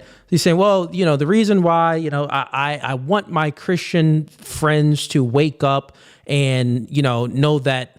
You know, the white men with guns is causing a lot of these, you know, church shootings and stuff like that. So since they're the ones that's shooting up the schools and using these guns, then, you know, we need to basically get rid of the Second Amendment, right? Then Andrew Wilson, he points on a good fact that, the assassinator that assassinated Charlie Kirk, his gun was antique. It was very old. That gun is it's an old gun. Then his refutation for that, his rebuttal was, oh, well, you know, the grandfather should do a better job of putting the gun away. What are you talking about, bro? That's your solution to stuff? Not have happened. You If the can't mother had even been demonstrate applied, that's true. For obliged all to you know, the keep her. kid has the safe code. You're Like, you not don't letting know. me finish, You have and you've no interrupted clue. me twice now. Piers, the deal is right-wing Oh, man, Christianity. And then not only that, then if the grandfather did put the gun away in the safe, and like Andrew Wilson said, the kid could have had the code to the safe. What are we doing how can we enforce that anyway? Like I would ask him for a prescription. Well, okay, so if it's the case that, you know, we keep the Second Amendment, but one of the stipulations is people that have guns and things like that, then they should be locked up. How can we enforce that? Are we, you know, is our tax dollars going towards safes, or people that purchase guns, they have to have a safe on there with a camera that's registered to the local police, that the police is always reviewing it? Like, what's going on to enforce this, right? So it's going to prevent, mass shootings or church shootings or school shootings and things like that. Like, what type of measurements would you put in place? It just is nonsensical. It's not making any sense. America has been suckered, and you're really I'm going to answer Piers's question, my friend. I didn't interrupt you. Right-wing Christianity in America has been suckered for a very long time into aligning with power and authority instead of challenging it as Christ did. Donald Trump didn't get the love of evangelicals by promising to do a damn thing Jesus commanded of us. Right-wing Christianity does not fight for the things Jesus commanded and taught us to do. Right-wing Christianity fights for conservative Christian power. So, one, he's just lying. What do you mean? Right-wing Christianity fought against LGBTQ, fought against the whole transgender movement, fought against all of these woke ideologies, fought against so many things that, would be considered a sin in regards to Christian ethics. So, right-wing Christianity, I would say, is the only people that's been fighting against these radical ideas from the left. So what is he speaking about? Over every level of society, they do not fight to welcome the stranger, as Christ commands in Matthew 25, and as God commands throughout the Old Testament. They do not fight for individuals and nations to care for the sick and the poor, as commanded by Christ in the judgment of nations. They fight for right-wing conservative Christian power, and America is suffering from a gun plague where children are now killed by guns more than disease, more than they are killed by car accidents. And I keep praying this is exactly the sort of situation where a religion based on love and empathy will come to our rescue. And yet, our conservative love and empathy. So he sounds like a liberal, right? And this man claims to be Catholic or Christian or whatever it may be, right? But he sounds like a liberal. Oh, you Christians, we need to be tolerant. We need to tolerate no borders, have open borders. Let's welcoming your neighbor. The Bible says welcoming your neighbor. So why have any borders? Get rid of the borders. The Christian right-wing conservatives, they want to build more borders. They want to stop people from coming in. They don't want to welcome in their neighbors. So they're going against Christian ethics. His view of Christian ethics is zero borders, zero tolerance. Let people live and be free and do what they want. This is nonsensical. He's a male feminist, right? Like it makes no sense thus far. Christian friends are locked in this mindset that somehow personal freedoms matter more than the lives of Americans. Isabel, you've been pulling... hang on, let Andrew, I'll come back to you, but let Isabel react, because you've been pulling a lot of faces as you were listening to that.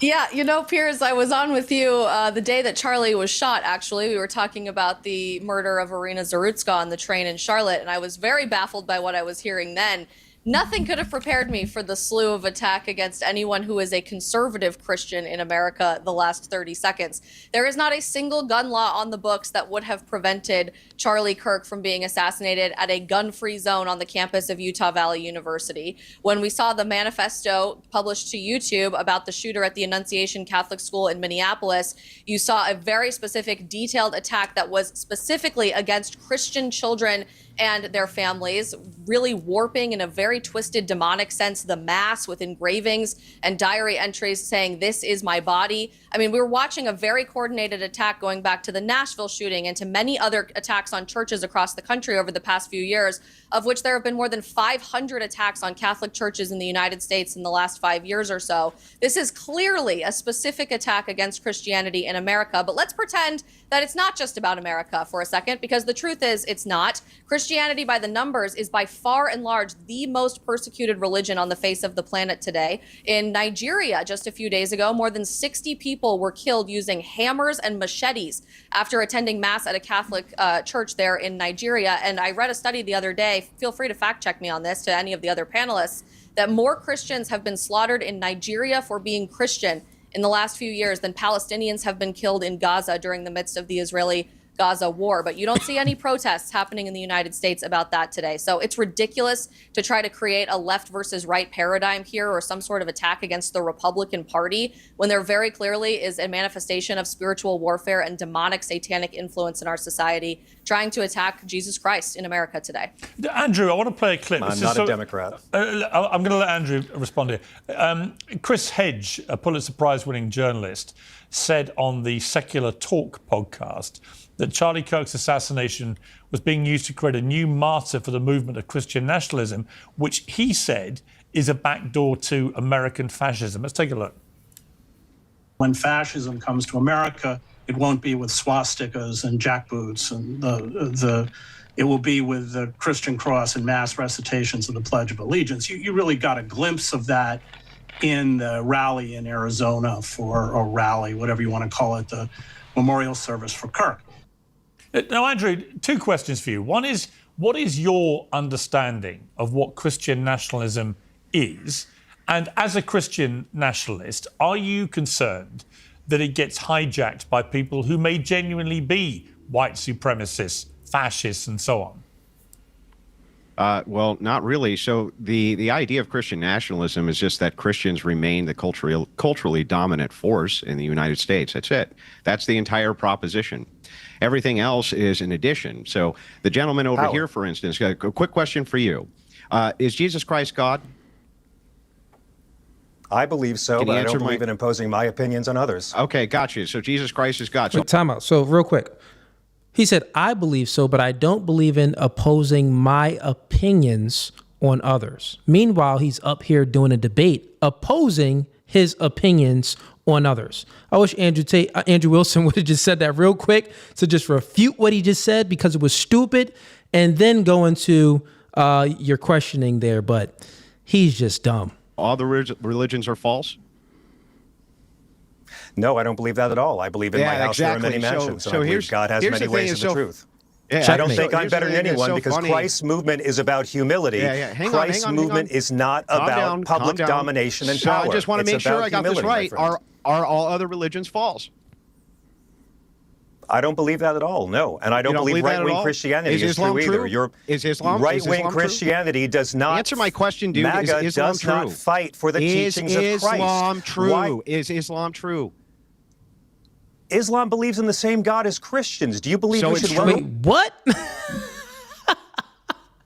Bro just said Islam believes in the same God as Christians. So I see what Andrew Wilson is doing. He asked him a question. Is Jesus Christ God? He answers yes. Then he says, but I don't believe in opposing my views on others. Then Andrew Wilson asked them, he asked them this question, and then he then says, well, Islam's God is the same God as Christians. Wait, you know that they don't believe that Jesus Christ is actually God. And Christians, we believe that Jesus Christ is actually God. It's the Son of God. So he's just either lying He's not misinformed. He knows this. He's just a liar. The stranger is God and Christ command, or do you Jesus believe Christ in is Donald God? Trump? Wait, they believe Jesus Christ is God? It's not my religion. They believe Christ is a prophet. So then it's the Virgin false. Mary It's is gotta mentioned be more. Oh, so he does know. See, he said that they believe that Christ is a prophet. So therefore, let's keep listening. The Holy Quran, and she's mentioned in the Bible.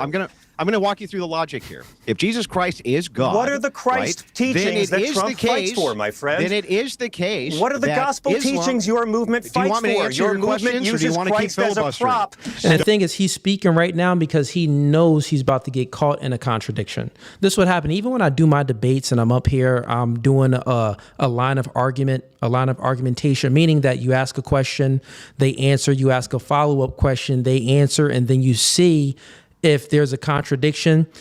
When they answer that second question, like he answered the second question, he knows that he just contradicted his first answer.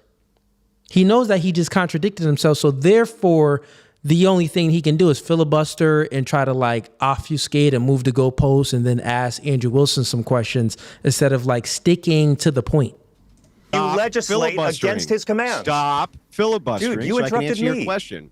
So I was in the middle of it. I asked you a single question and was getting to the follow-up, and you go on these long diatribes. You asked Calm down, two listen to what I'm questions. saying. You asked two questions, my friend. Logically, if it's the case that Jesus Christ is God, and that is true, then Islam has to be false, and you have to proclaim that that is the case as a follower Yeah, of it's too Christ. bad the founding fathers didn't have that system in our country. Yeah, what's funny is he doesn't want to admit that it is false. And then he just moves the goalpost and say, well, the thing that's funny is our founding fathers didn't have that same opinion. That's a total lie. Our founding fathers in America did have that same opinion. What? Most of the states had churches, and their churches, there was no Islam churches. There was all Christian churches. So he's just speaking nonsense. Well, the thing so funny is that you say that you're a progressive Catholic. You're worried about Christians in power. You say that Christians are out here. Oh, Andrew, Christians are out here. They should be looking at these other immigrants as religious refugees. That's what you said, your own They're words. actually Christian refugees. At our border, they are Christian refugees that y'all have been socialized to call illegals. Then how come you lobbied for Kamala Harris, raised money for the Harris campaigns, a Democrat operative, when she said that she wanted staunch border policies? She literally went to Guatemala and said, you're not allowed to come. Do not come. I know she did. I'm not a Democrat, my friend. I'm not a Democrat. Her policies cause less harm than Trump's. You happen to be a Democrat operative. Her policies cause less harm than Trump's, my friend. And her policies were closer to the actual teachings of Christ than Trump. Let me ask you. I wish you. This was perfect. Andrew Wilson is killing him right now, making him look stupid. And the reason why Andrew Wilson is doing this too, I would say that because he's on Pierce Morgan and he knows he has a limited time to speak. But it would have been so good if he would have just stuck on the point, like, you just lied and you contradicted yourself. Islam has to be false. Please say it. If you believe that in your worldview that Jesus Christ is God, but in Islam's worldview, they believe that Jesus Christ isn't God. Therefore, your last statement that saying that we worship the same God is false, and one of the gods have to be true and one of the gods have to be false. So is the Christian God true and the Islam God false? Can you please answer that question? If you would have just hammered it down like that, because people like him is like, Andrew Wilson, you did an amazing job of killing him on this. Just hammer it down. Like, I want to watch him suffer. I want to watch him suffer with trying to answer that question. And then because he lied. He contradicted himself. And I want him to suffer in the lie and a contradiction. So Wilson, just keep bringing the same point up until he rage quits. That's how I get people to rage quit, actually, on my debates. I get people to just walk off, and Andrew Wilson does an amazing job at it too, by getting people to rage quit. And I would say normally he gets people to rage quit by hammering down and staying on that same point until they actually concede. Make the concession. You lied. You got caught in a contradiction. Make that concession, right? And we probably would have seen it here if he would have just hammered it down. But let's continue on. He's still smoking him right now. Same logic that we would have. May I respectfully ask you one question? You're such a hypocrite, by the way. Will you please? May I please ask you one question now that you've asked me so many, and now that you've called me names? Dude, hit the other cheek. I can take it. Call me more names. I want to ask you something. Please tell me one actual heretic, gospel false commandment Christian, or total teaching liar, of Christ. complete fraud. Please tell me one actual gospel.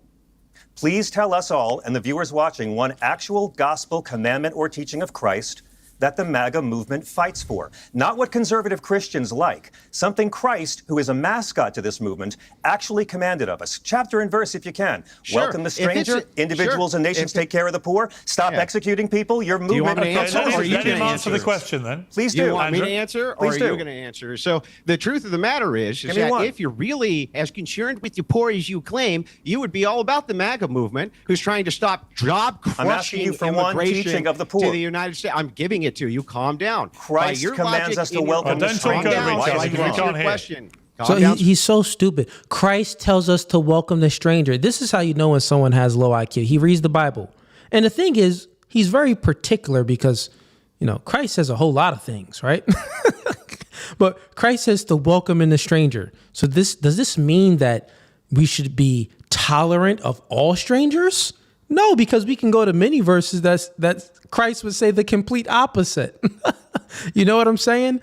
So he's just totally wrong on his interpretation of the book. If I can answer your question, lunatic, I'm going to answer it precisely. Here's how it works. Names of this guy. If it is the case that you make these bold claims like you do in your book, that Christians ought to be paying taxes for the poor so that we got to give it all to the poor. That's what your view is. That's not my suggestion, bro. That's Jesus' suggestion. Then it would be the case that you would not want these job-crushing waves of mass migration coming to the United States, which displace one teaching of Jesus, the poor. Andrew. Just one. They Give me displace one. the poor. Give me one I teaching just of Christ. explained to you that Give me if one it's the teaching of case, Christ you fight for.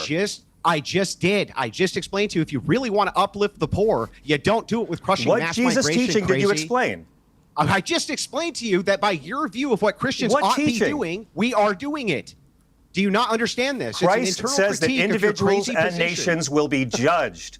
Christ says in Matthew 25 that individuals and nations will be judged, heaven or hell, by how they care for the sick, care for the poor, welcome the stranger. So here's the thing. He's talking about care for the poor. Andrew Wilson gave a perfect example that says that, well, if we just let this, have no borders and let all of these immigrants come in, it's going to actually take away jobs from other people, which is going to then damage the poor. You get what I'm saying? Which is going to actually create more poor people. So it's like, well, and that's what the conservatives and the MAGA movement is against. So obviously they're for the poor people because they don't want to let in all of these immigrants that would actually make more people poor. He didn't understand that argument at all. He's like, what verse did Christ say that? He's looking for like an actual verse. He's almost like when I debate the Hebrew Israelites, like they got low IQ. They can only like think in verses, but then how they interpretate the verses is just all off anyway. And he's probably worse. He could be worse. And care for those in prison. MAGA legislates and votes against these commandments of Jesus. And what was the Kamala Harris? What was the Kamala power. Harris Christian doctrine that you were for? Kamala Harris is closer by light years to the teachings of Christ than the Republican Party, but I don't consider the Democrats to be. I'm not a Democrat. Good question.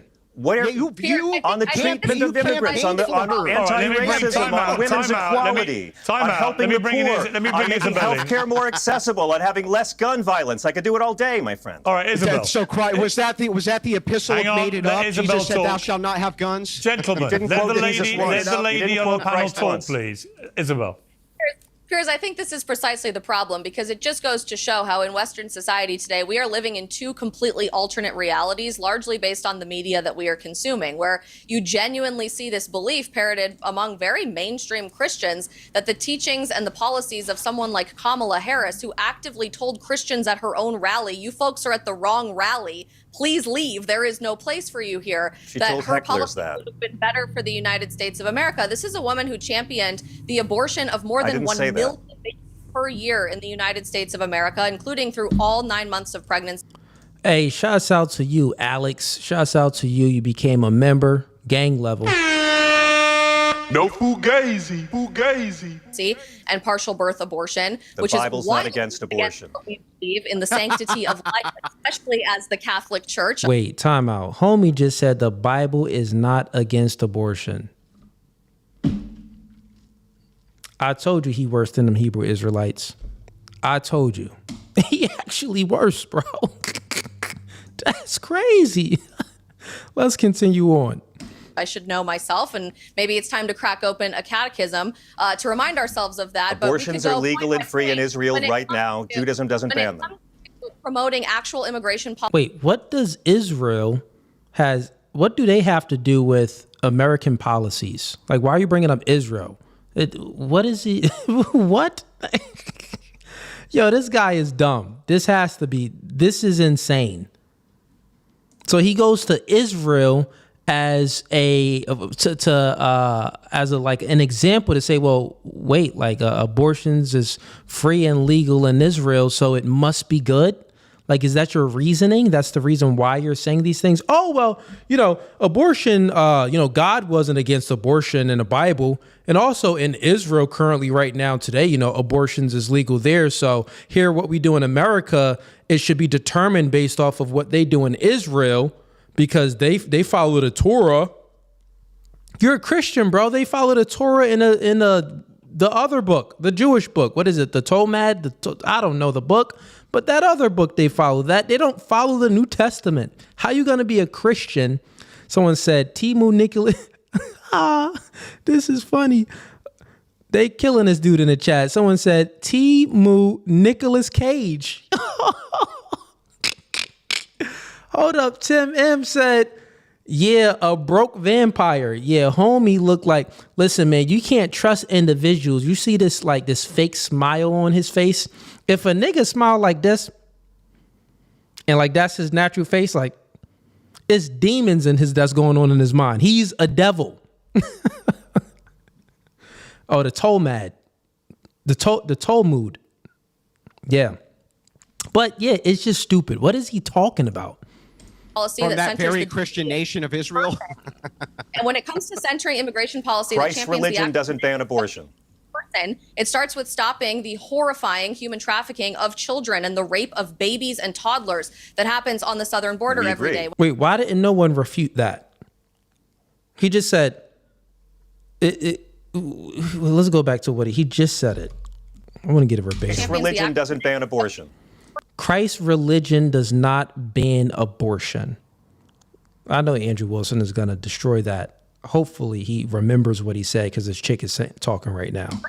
It starts with stopping the horrifying human trafficking of children and the rape of babies and toddlers that happens on the... Oh, I see y'all in the chat. I still said it wrong. Talmud. Oh, coolly. Talmud. Let me see. Talmud is what it read as. Talmud. Oh, Talmud. Okay, Talmud. Bro, I don't know. That's not my religion. Who gives a freak? I don't care if I call it Tashiki. It's not a book I'm ever going to abide by. Freak the Tashiki. Let's continue on. Southern border every day. When it starts by lifting people out of poverty, it starts by giving people actual positions of employment that give them a long-term trajectory for financial success. These are Christian values, but our twisted, disgusting media in America and beyond has allowed for a very inverse reaction from Christians to believe in this version of toxic empathy where we are supposed to tolerate and endorse evil and call that following Christ. And I think the last few weeks have been a really powerful example for Christians around the world to realize we no longer can tolerate demonic evil in the spiritual warfare. How did you feel, Isabel? Isabel, how did you, just on that point, how did you... Time out. None of y'all know how to spell it or pronounce it. Talmud. Yeah, that's what I said. It's called... These...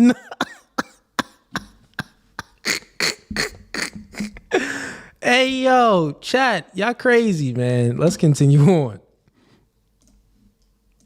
Get the likes up too, man. Y'all having fun in the chat. Get the likes up. How did you feel when at Charlie Kirk's memorial, his widow, Erica, made an incredibly powerful announcement of forgiving the killer of her husband. But then Donald Trump followed and said he hates his enemies and is still trying to work on the forgiveness bit. What did you feel? I mean, as a Christian, what did you feel about that the two exchanges? Yeah, sure. If you listen to the president's full speech, he goes on to laugh about that, and it clearly was delivered as a joke. I'm not here to speak for the president. Oh, no, I think he meant it. But I don't think he can was say, joking. just based on every single speech that was given at that event other than the president's, and if you took the time to watch all 6 hours of it, you can see this was not a rah, right-wing political rally. Every single speaker, including President Trump, took their time on stage to spread the gospel, to share love of God, to say we can no longer be afraid of proclaiming our faith in the world based on potential political backlash. And I saw one particular take that really bothered me from Destiny, who I know has been a common guest here on the Piers Morgan show, of people saying, you know, this was indicative of a Nazi rally. This was completely indistinguishable from a Nazi rally led by Adolf Hitler. I don't know the last time a Nazi rally encouraged you to forgive your enemies and the people who violently assassinate your husband. Well, also, only one speaker did. Well, hang on, just to be clear, also, there were a lot of Jewish people at this so-called Nazi rally, which were a bit like the Madison Square Garden rally before the election, when they tried to call that the new version of the 1938 rally at MSG. It was completely absurd. There was actually a Holocaust survivor sitting in the front row. Let me come back on this issue, if I may, John, to your book and your interpretation of Christian nationalism. I want to just quote the definition that you give of it on page 20 of your book. At its core, with Kid Dreamsons and $5, it's called I Am Sofa King We Ta Did. Oh, man. Y'all still in the chat wowing. Let's continue on. Christian nationalism is the belief that the United States was founded as a Christian nation and should remain one today, with laws and policies guided by a particular vision of Christianity. Unlike ordinary religious faith, which is personal and spiritual, Christian nationalism is political. It merges national identity with religious identity, insisting to be a true American is to be a true Christian and vice versa. I mean, I suppose what I would say to that is, America historically has been a Christian country. 62% of Americans today are Christian, which is nearly 2/3 of the country. 90% in the 90s. Yeah, but my point being that it is still a large majority Christian nation. So yes, the idea that all of them are being political by identifying as Christian nationalists. Didn't say that. No, I'm just saying if you extrapolate your statement that the Christian nationalism is political, all those people would identify, I would think, as Christian nationalists, right? Uncensored is supported by one. All right, let's take this pause and get to the chats because y'all in here wilding real quick. Who we got? We got left hand up, says sends in $5. Homie looked like the vampire from Fright Night. Yo, y'all killing homie. We got Melinda G. Shout out to Melinda G. She sends in $2. I'm choking over here. Someone said towel mood. Towel mood. Yo, yeah, man. Listen, it really don't matter what the book is called. That book is antithetical to my beliefs. So it doesn't even matter. Right? I can't pronounce that, but I can pronounce some other words. All right. Let's skip over this ad. Come on, Pierce. You always got all these ads, man.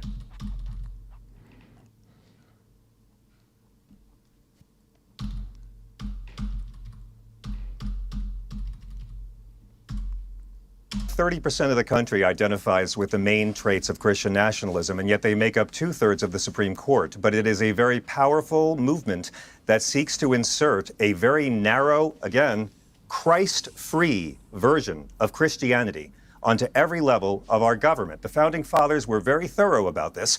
Our official religion is all and or none.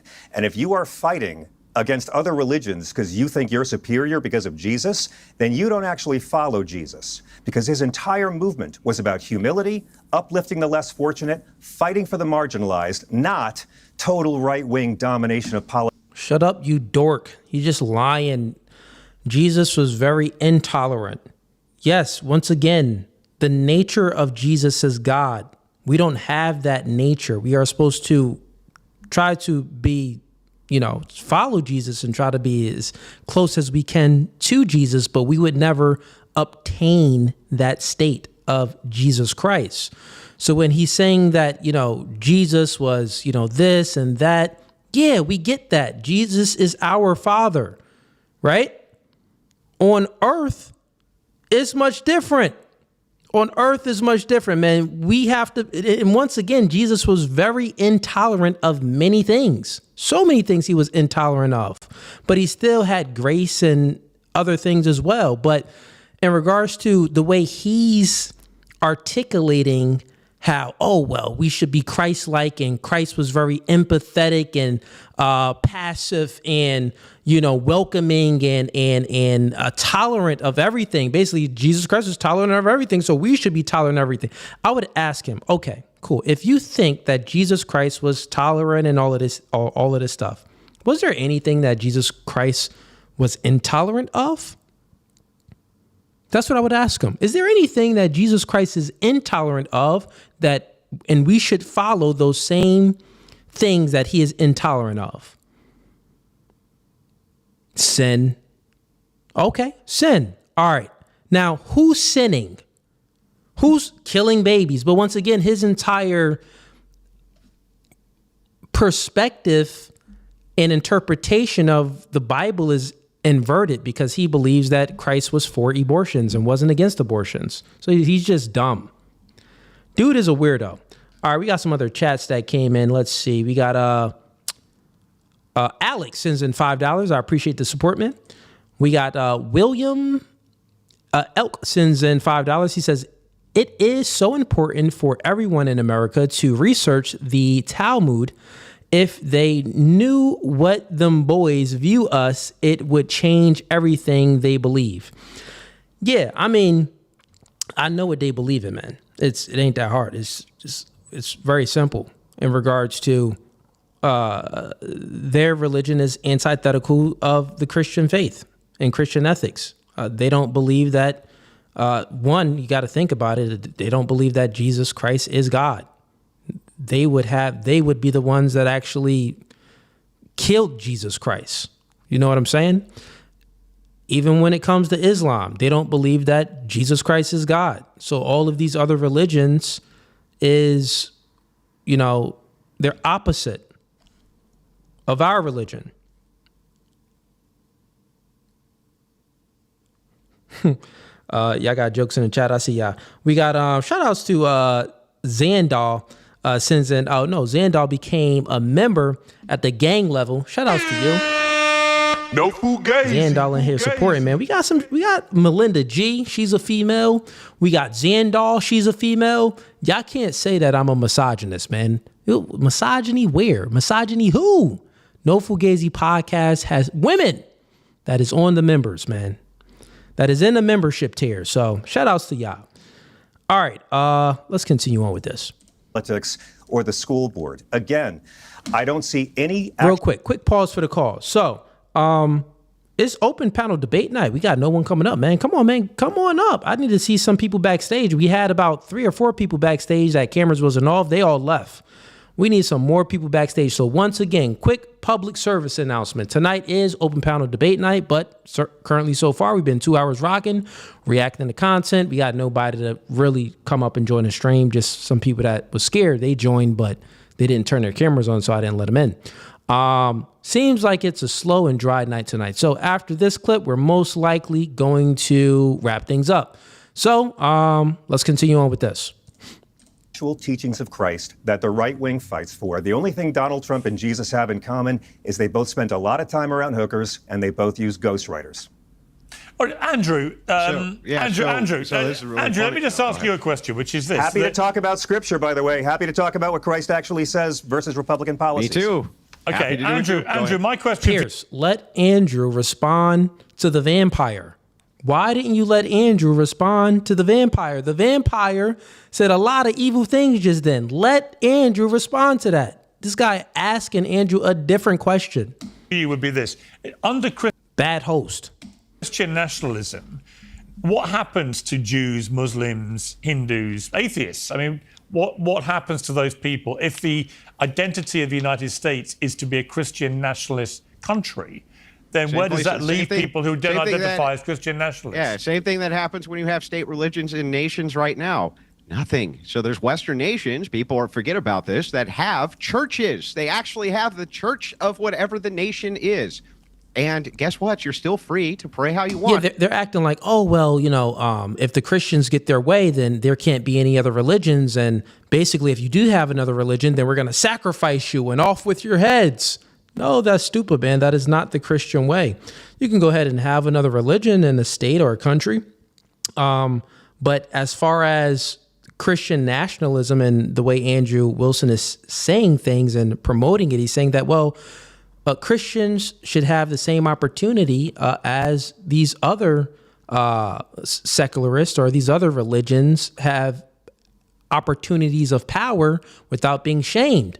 Like, oh, you can't be a Christian and you can't, if you're a Christian, you can't be a president. Like, who says that? Some of these beta Christians, like this guy over here, who is a fake Christian, Mr. Vampire Dude, right? So, no, that is not the Christian way to sacrifice and off with other religious people's heads. No, it's to actually, have a debate about things and move them closer to Christ. That's how we do it. That's how we move people closer to Christ, by having discourse, debates, conversations. And not only that, they'll see the differences between our cultures and our values, and we can compare and contrast, and move people towards Christian ethics. In many different ways you could do this, by the media, with propaganda, so many different ways. Just how they move people towards LGBTQ+. Did LGBTQ+ come out with machetes and guns and grenades? Like, you better transition, boy. You better transition and become a galley girl. Become a galley girl. You ain't no man, you a woman. And a woman, you ain't no woman, you a man. That isn't how they did things. They went ahead and, with a lot of propaganda, they know that influence creates thinking creates behavior. They went for the youth. They're like, well, I can't really influence these adults, but we can play the long game. Let's influence these kids. So like 20, 40 years ago, they already started the indoctrination in cartoons and Disney and the education system, in a whole lot of different areas. They started to indoctrinate the youth. And this is why in 2025, it's basically normal, right? To be LGBTQ+. It's normal. And it's considered actually right. Not only that, if you're gay, you can get married now too. Shout outs to Obama for that. So yeah, man, I do believe it's the case that we didn't even vote on this. Like, he just went ahead and passed that law. But anyways, let's continue on. Guess what? Here in the United States, when it was 95% Christian, identified 95% as Christian, you can still be a Jew. You can still be a Muslim. They're under siege, right? They're persecuted, right? That would be a bonus in our favor, that we're not doing the persecuting, doofus. So the thing is, it's so funny here. It's like, even when we have full spectrum, when we have full spectrum dominance, Jesus called people vipers like you. Even when we have full spectrum dominance in culture, he was calling out the conservative religious bosses when he did that, my friend. We are far better and leadership capacities than secular atheists are. Guys like this, their entire you should be in power, right? The entire power for the Christian, yes, power above others. The entire crux of what you want is just gay sex, right? Isn't that really what your criticism is? No, sir. You're lying about me because the argument makes you uncomfortable. What are you upset? No, sir. What are you upset about cultural Christians for? What are you actually upset about here? If Christians are in power, to follow the what do you think's going to happen to you? What do you think's going to happen to you if Christians are in power? What? I think that the founding fathers were very specific more than once and said in the Treaty of Tripoli, ratified by Washington, signed by Adams, the government of the United States is in no way founded on the Christian religion. Answer the question, Vampire. Christians are in power. I don't consider your movement to be of Christ, my friend. I don't consider your movement to be of Christ. Are in power. Okay, if everyone talks at the same time, I can promise you. Hang on. Trump's trying to ban an entire religion from entering the country, my friend. If everyone talks at the same time, I can guarantee you one thing: nobody can understand. Terrorists from entering the country. No one will understand what. Yeah, he's dumb. All right, are we gonna continue with this video? We got some people backstage now. Let's bring some people up. Let's see what we got here. Welcome to No Fugazee podcast. State your name. Where you from? Rob. What's going on, Rob? You here to debate? Yeah, maybe just one topic. I've been watching your stuff for a long time, and it's pretty good. I agree with a lot of what you say. I just want to ask you a question. You probably want to debate against it. As far as reparations, I'm not 100% for it, but why would you think it's okay for the Holocaust to get reparations and the Japanese to get reparations and black people shouldn't get reparations? Okay. I never said that black people shouldn't get reparations. Oh, okay. So let me rephrase it. Would you think that it was okay? Yeah. So once again, I'll answer your question. Okay. If it's the case that other countries got reparations with, things that happened to them, like, Jews in the Holocaust, Asians, or whatever it may be, that's fine. Good for them. And I am not against reparations as far as like, if we're just giving people money due to past, events. Okay, go ahead and give the bread if we're going to give it. Mm-hmm. The difference between all of these is when it comes to reparations as far as slavery, well, we have to account for whose ancestors were slaves. So my argument is, how are we going to give reparations? Where is the money going to come from? And, is it actually going to do anything for the community? Like what types of, so one, how are we going to give it? Who are we going to get it from? And what's going to be the benefit of just giving people money currently today?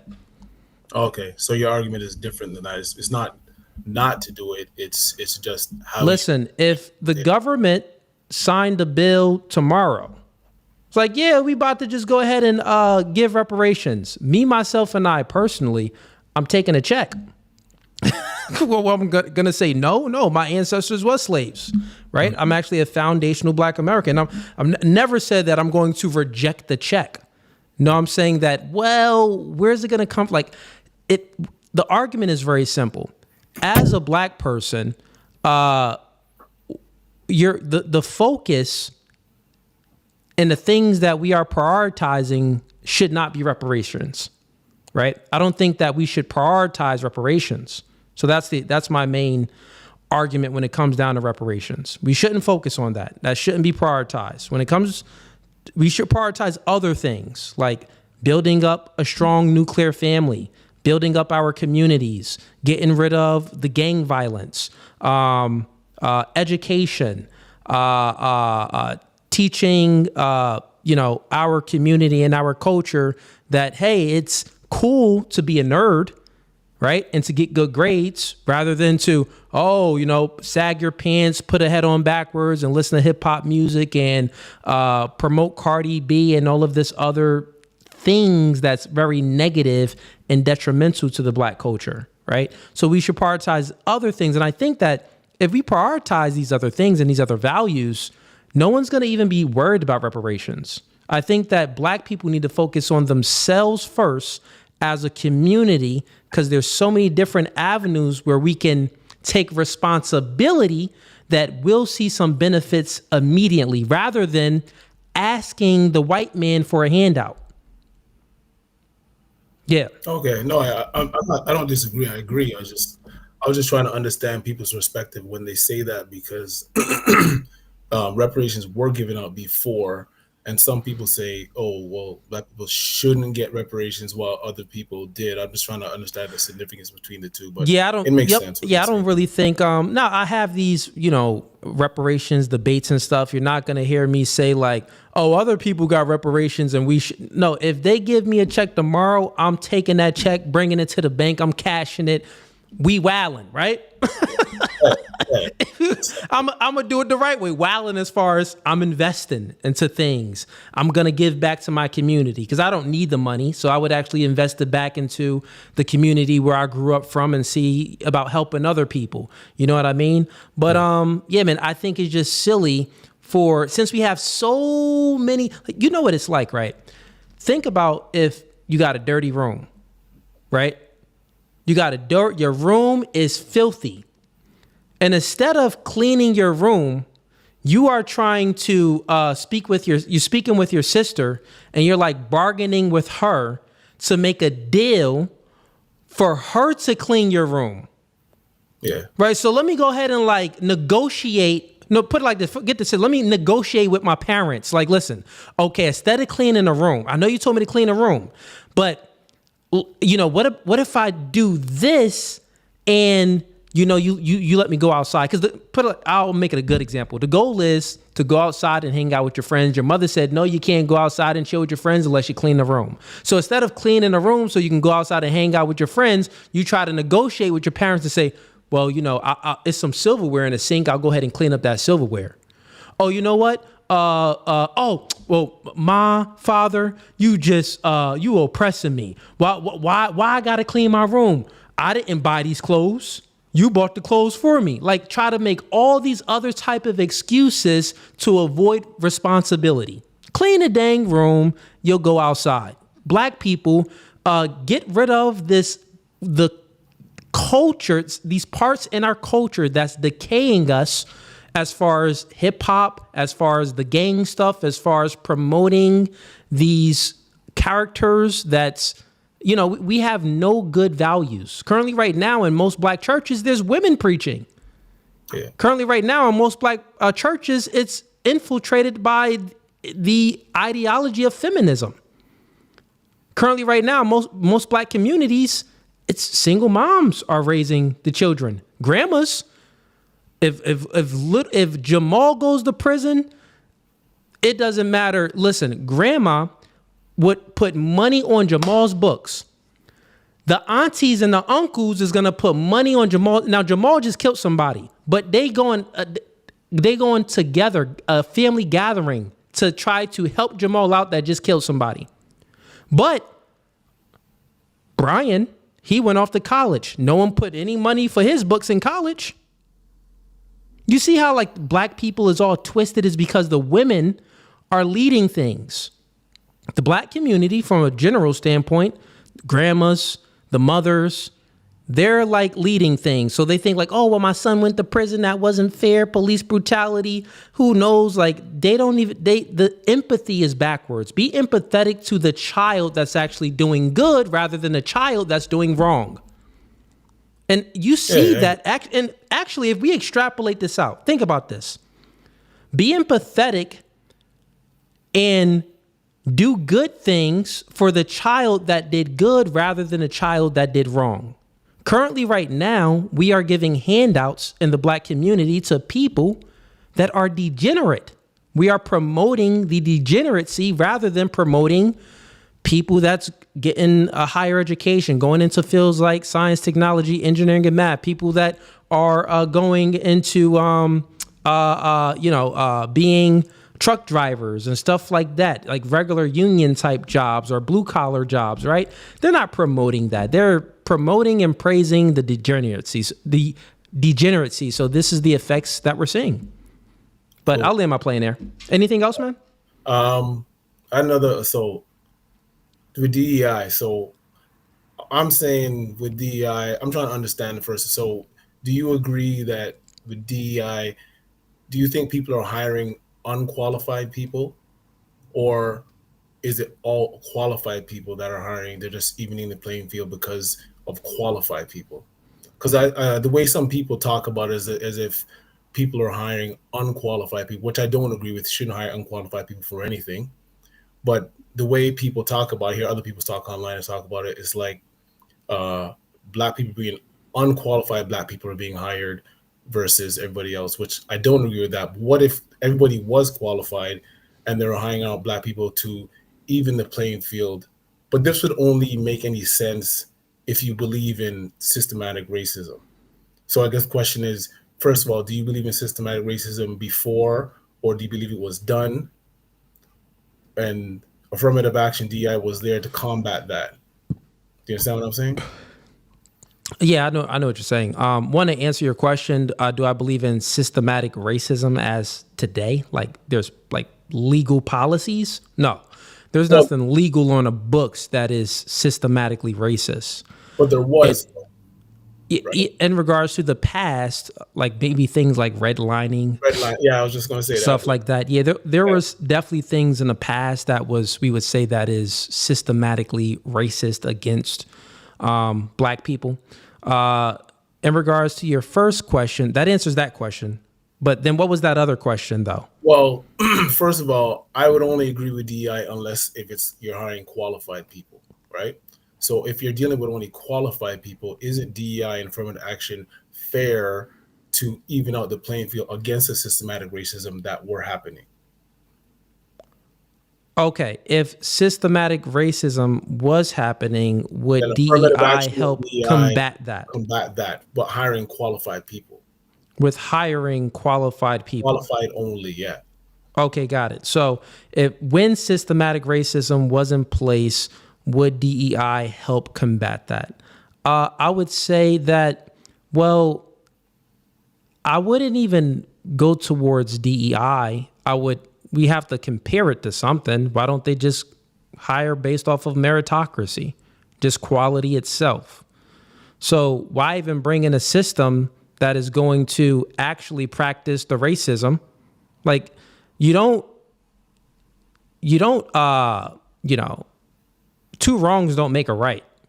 Like if racism is happening, you don't try to like put another policy in that's racist.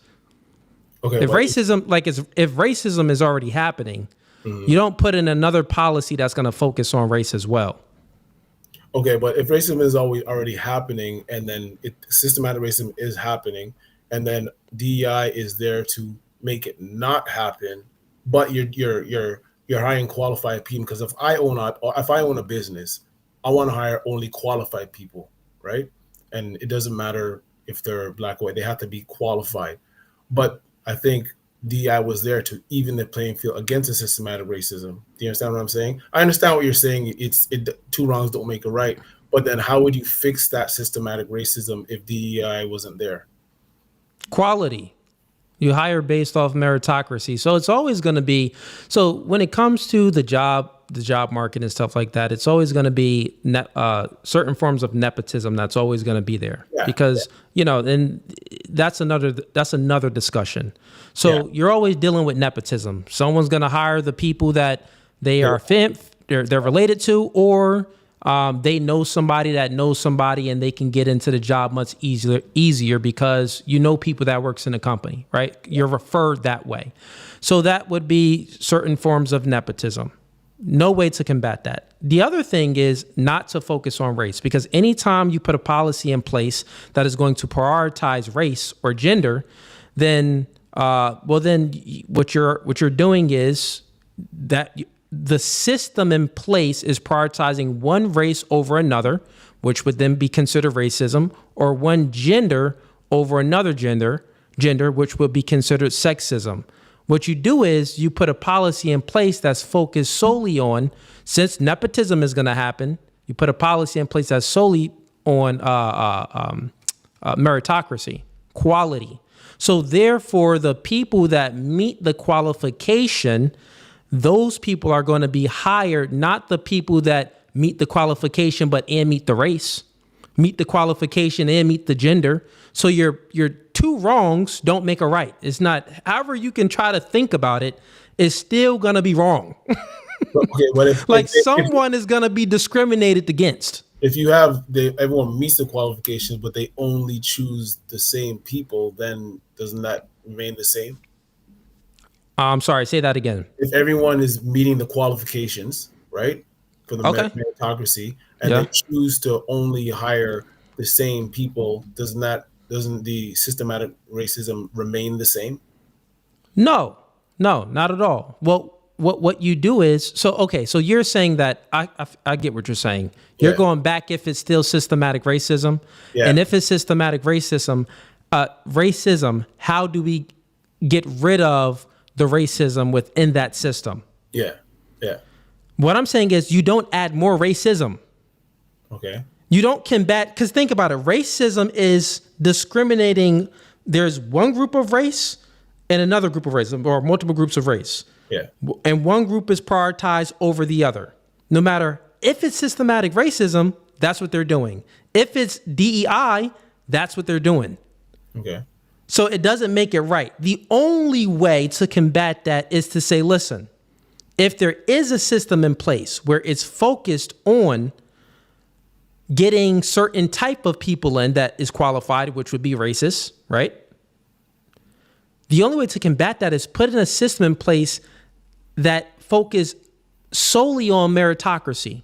And you can do this with, it can be incentives like it is for, like how it was for affirmative action. I guess, some Fortune 500 companies, or even with DEI, to get a certain status, certain maybe some tax write-offs. It can be certain little things that you can put in place if the company can prove that they had these many candidates coming in of all different types of races. If they can prove that, well, we actually chose the more qualified people, and guess what? The more qualified people just happen to be white males, then that's what it is. We didn't not think about it.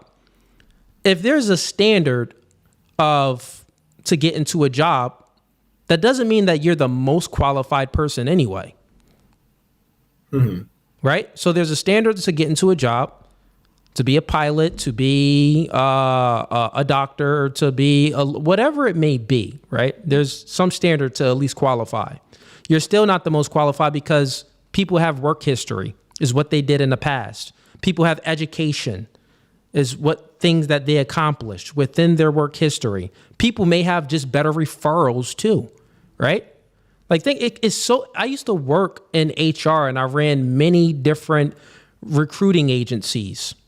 That's my work history. So I know about this stuff. I know the practices. I know the methodology of things that we adhere to the company standard of what the company is looking for. And I would say that I worked for so many companies, and you know what? Some of the most racist ones be them warehouses. They want the Spanish people in here. Hey, I need Poppy in here. Poppy, no, listen, man. Poppy worked he worked overtime and he worked for a good rate. Yeah. So if anything, a lot of these companies and organizations, they be wanting these immigrants to come up in here. They don't even be wanting, regular people, like Americans and citizens, to have certain jobs. And these are like the lower wage jobs anyway. But does that make sense? How we need to prioritize meritocracy over just another racist system? Yeah, it's just more the solution, I think, because we knew.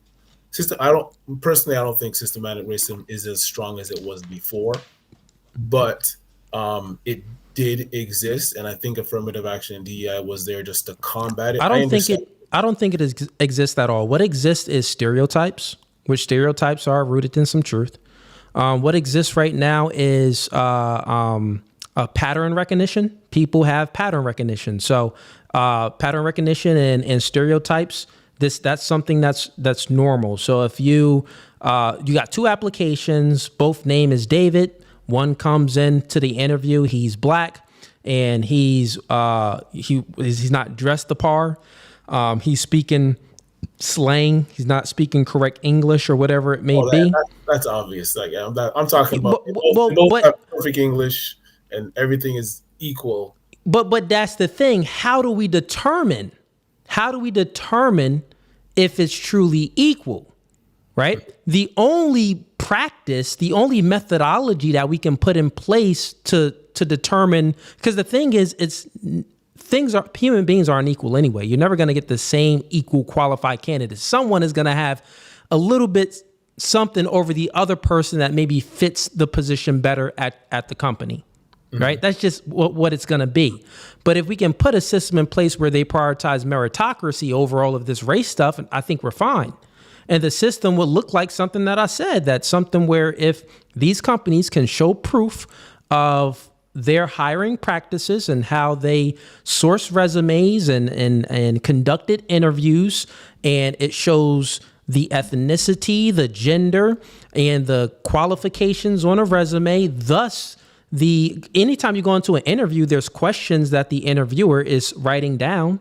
So we can have proof here that no, we just happen to hire more qualified candidates. They just happen to be white men. And guess what? It could be these qualified candidates just happen to be all Asians or all black people. You know what I'm saying? And that's something easy that we can do.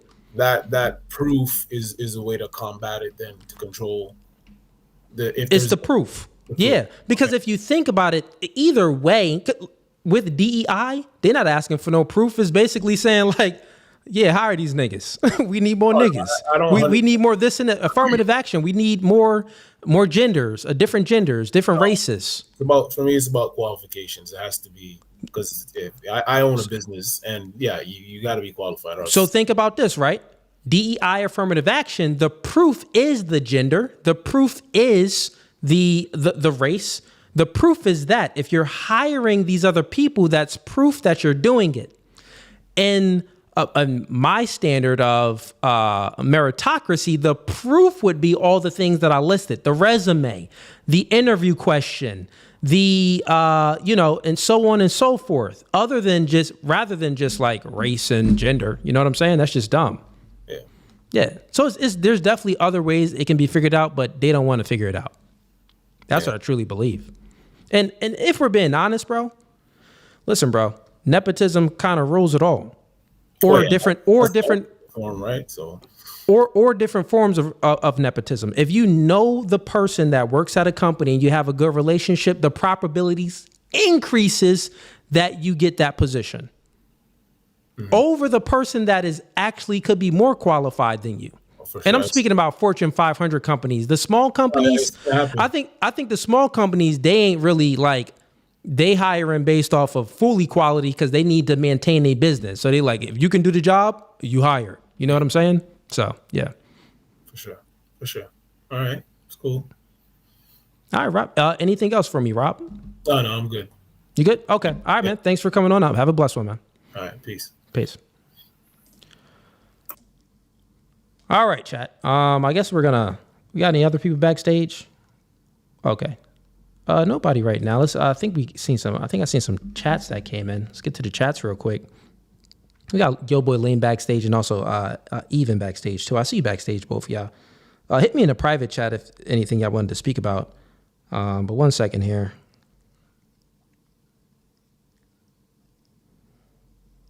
Okay. All right, so look at this individual.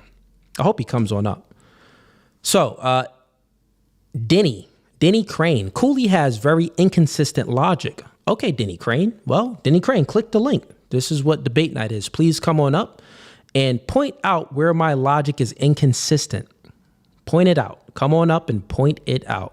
Tonight is open panel debate night. You in the comments. I seen you in the comments a few times while I had Rob up. So if you think it's inconsistent, click the first link in the YouTube description or click the link that's pinned in the comments.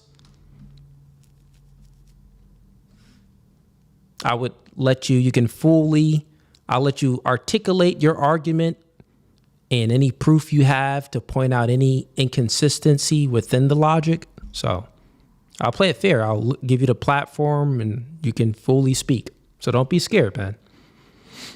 You said it. You said it in the comments, so you got to back it up now. Tonight is open panel debate night. And shouts out to Rob. Rob came in. You know, he didn't make full assumptions or assertions on my worldview. He said, you know, I watched some of your content. Maybe seems like he needed me to expound and to explain my worldview and my views a little bit. And he came in open and just looking for my worldview, not looking to just, you know, say, oh, cool, you said this one time, and then totally straw man my position. And he had no refutations for any of my pushback at all because it was consistent and it was logical and it wasn't racist. Like, bro. All right, Pedro, put your camera on, Pedro. Put the cam on, Pedro. All right, so people in here want to know about Xandal. So, yeah, Xandal, she was on Instagram, I seen, and it is a woman. Actually, I could probably show y'all. Hold up, let me see. Yeah, Xandal is a chick, I believe. Hold up.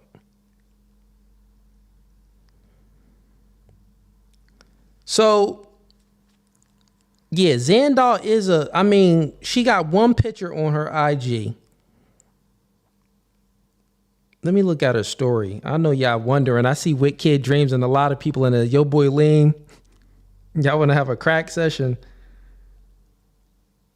I mean, so far what we can, she got no pictures up on IG. It's just one picture, which is the profile picture. She's a black woman. She's a member though, man. So I think it is a woman.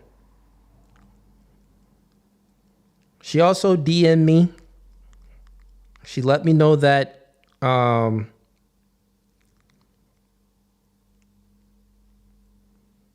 what's she say in the DMs? I'm not exposing any DMs in the membership, but she basically just said that she'll tune into the debate night and the girls show as well. And that she would participate in the girl show, but she isn't from the area. So no, it's a girl from what I believe. Let me bring up. Hold up, Pedro. I got you. Let's bring a Wit Kid. What's up, bro? Or is it a man? I don't know. Okay, so hear me out. Go ahead. So we're pretty sure it's a chick, but I only say that as not right, because what woman does not have a profile picture? No, she got a profile picture. No, on YouTube. On YouTube. Oh yeah, right here. Yeah. True. I've never seen a woman without a profile picture, and she said she got a better beard than Tiger got a mustache. So, I mean, we're just trying to have to. Yeah, so I'm not. Yeah, I'm not finna bring up her Instagram. No, don't expose her picture. Yeah, no, I'm not doing that. Her picture, no, don't. I mean, I ain't trying to do all that because it's more fun unless this you way. want the clout, Xandal. Unless you want the clout, But nah, I do believe it is a chick. Yeah. Yeah, we're still debating that, so. She could come up on stream and prove it. Go ahead, Xandal. Click the link. link. Listen. We've been trying for like 2 months now. Oh, in the chat. Yeah. Yeah. We're trying to get her up. She makes good points, or he makes good points, or I don't even know what to say anymore. Him, what? Sometimes you really don't know. Like, we don't know. We can just take her word for it. She says we only can take the word because one, I'd never heard the voice and I never seen the proof. Like when it came to Melinda G been supporting for mad long. But Melinda D has a profile picture. She do got the but even with who's the one dude in Scam Chan's profile is of a white man, but Scam Chan is black as night. So it's like a picture. Yeah, but you don't know that. Like no one knew that he was a black man. And even how Scam Chan speak. But it's a dude though. Like dudes do that. Women will always take any opportunity to show themselves. Unless they fat, bro. What do you mean? They're the ones who show themselves even more. Would you forget what year we're in? This is year of the fat people. Yeah. No. I know what you're saying, but it'd be or unless they like either. Or she could be super old school. I don't know. It's only speculation right now, man. But it's all speculation. Xandal, come on stream. If you're watching, just click the link and come on stream and prove us wrong. Listen, easy W for you. Yeah, easy W. All right, Wicked. How'd you like we still are live on TikTok right now too, but let me bring up Pedro, see what he want to debate about. We on TikTok. Good. You can't be born gay if you're on TikTok. Yes, since we on, you can't be. Oh yeah, let's try to trigger them real quick. We live on TikTok. Yeah, you can't be born gay. No, what matter else of fact, is there? there's no such thing as gay. It's a fairy tale. Trans just means pretend. Yeah, trans mean pretend. Feminism is a lie. What else can we do? Trump's your daddy. All hell Trump. Trump's your daddy. Let's see what else. What else can we get then? Charlie Kirk is a hero. You can get him at that one. Yeah, that's a good one to get him with. Yeah, so come on up, haters. All right, I'll put you backstage, man. All right, man. All right, peace. Welcome to No Fugazee Podcast. State your name. Where you from? Pedro from Jersey. Pedro from Jersey. And what do you want to debate about? Theistic evolution versus religion. Okay. You believe in evolution? Theistic evolution. Theistic evolution. Theistic evolution. Yes. Okay. All right. We could go ahead and debate this. I'll hear your perspective. But before I do, I got to take a quick bathroom break. I've been streaming for almost 3 hours. So give me a minute here. I'll be right back.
All right, chat. All right, welcome back. Had to take a quick bathroom break. Okay, so we'll get into this debate in a minute here, but let's get the likes up, man. Don't be a ninja watcher. Giving y'all good content tonight.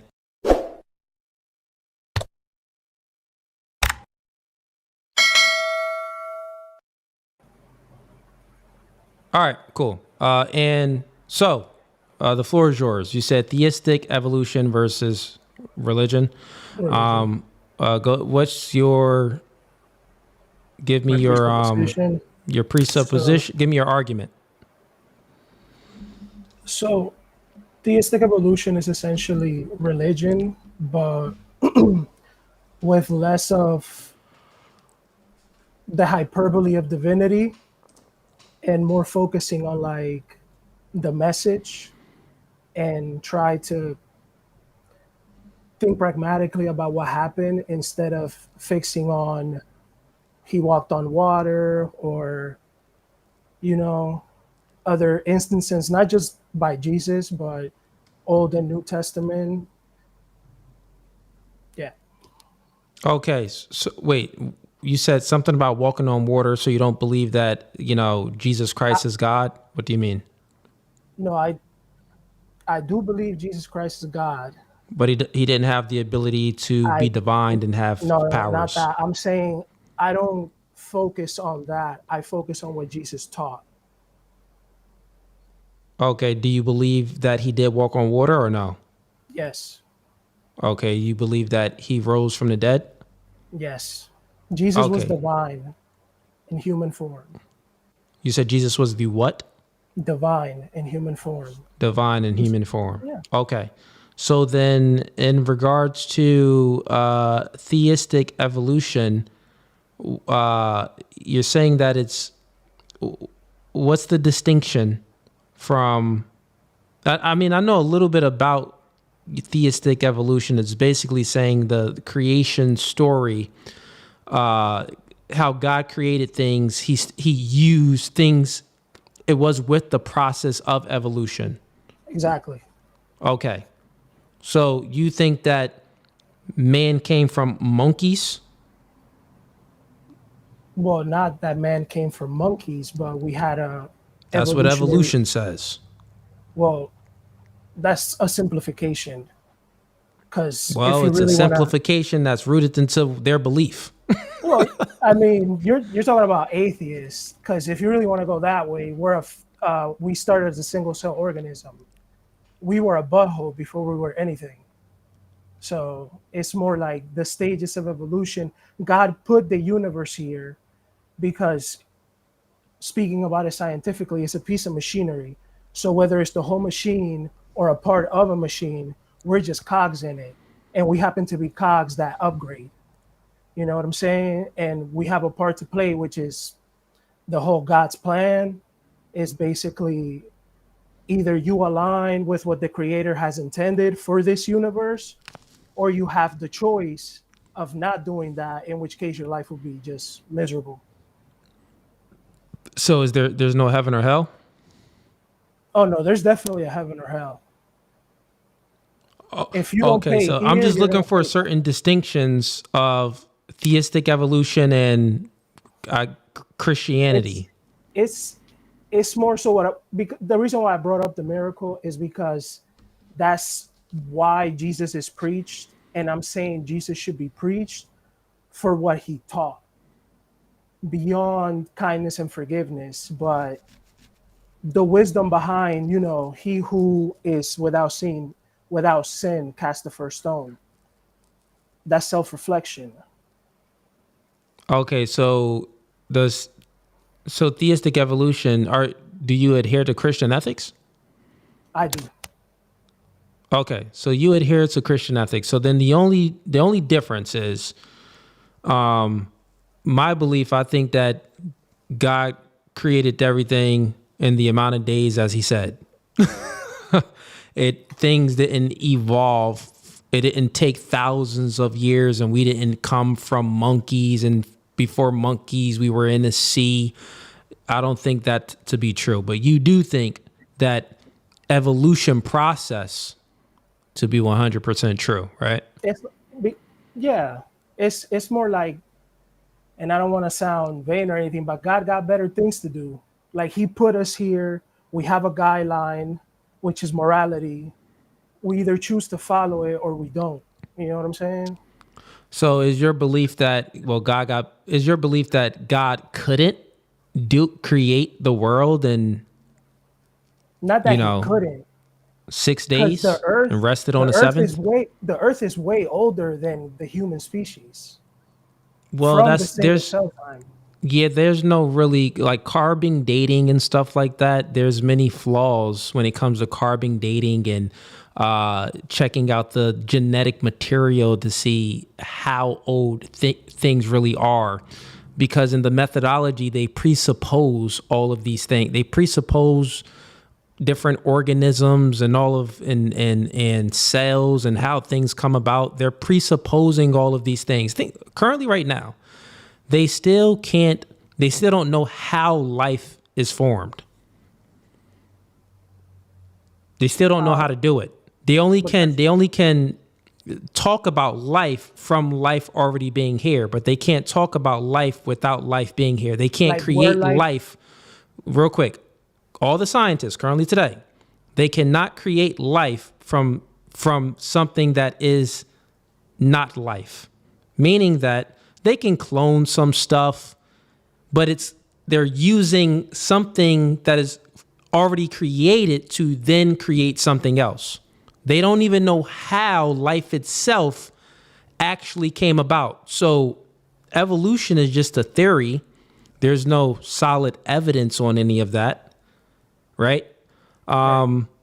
So why would you go towards a man-made up theory rather than if you're a Christian and you believe in the Bible, why don't you just adhere to what they say in the Bible? But that's what I'm saying. I do. I just don't look at it from the Christian perspective or the Catholic perspective. Instead I interpret it as a Through message. evolution? Yeah. Okay. So question It just so for happens that Jesus was like one of one.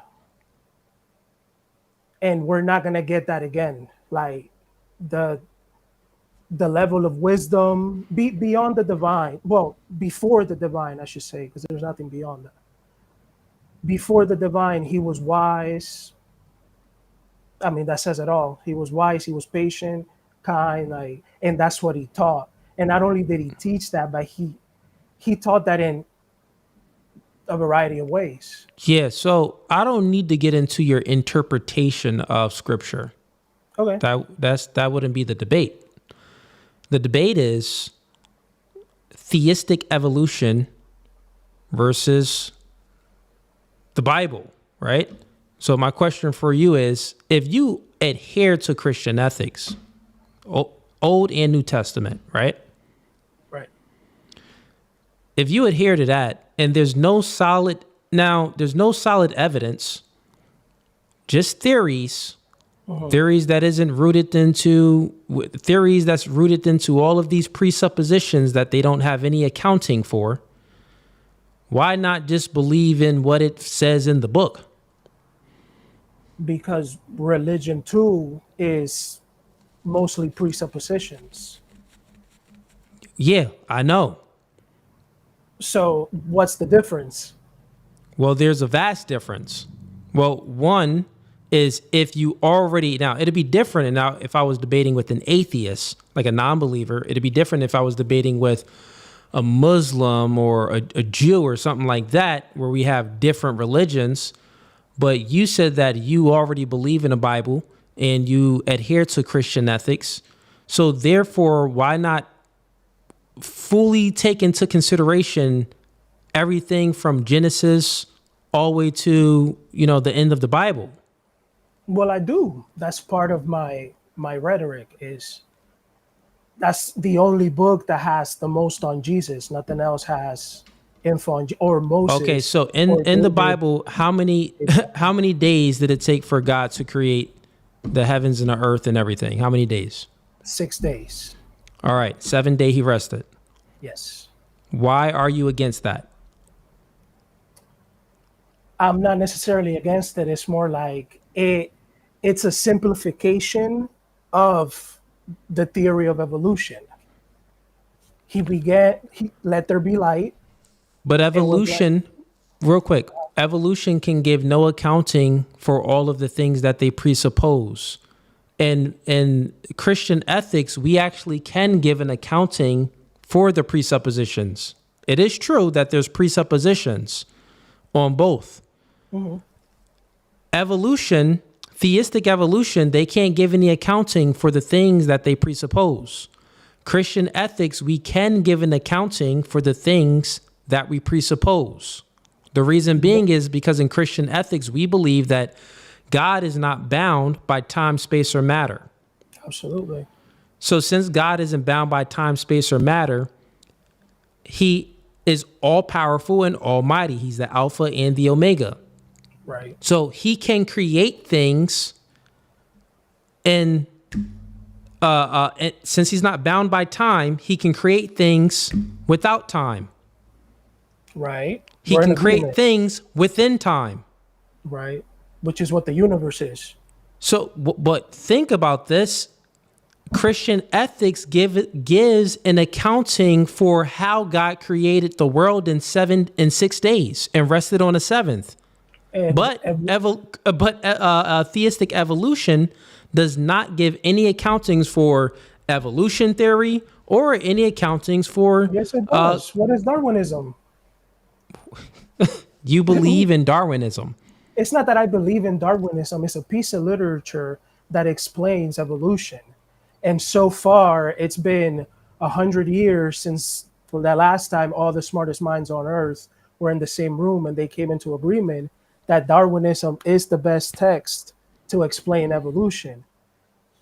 Now, it's not. Once again, Darwinism presupposes that we came from the ocean, that the single cell organism started in the ocean, and then we was sea animals, and then from sea animals we turned into crawling things, and then from the crawling things we turned into apes, and then from the apes we turned into humans, and so forth, so on and so forth. All humans do is evolve.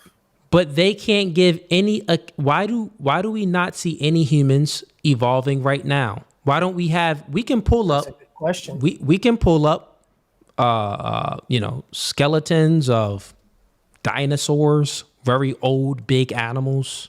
Mm-hmm. We can find all of these type of evidence, even with old mummies and all of this type of stuff.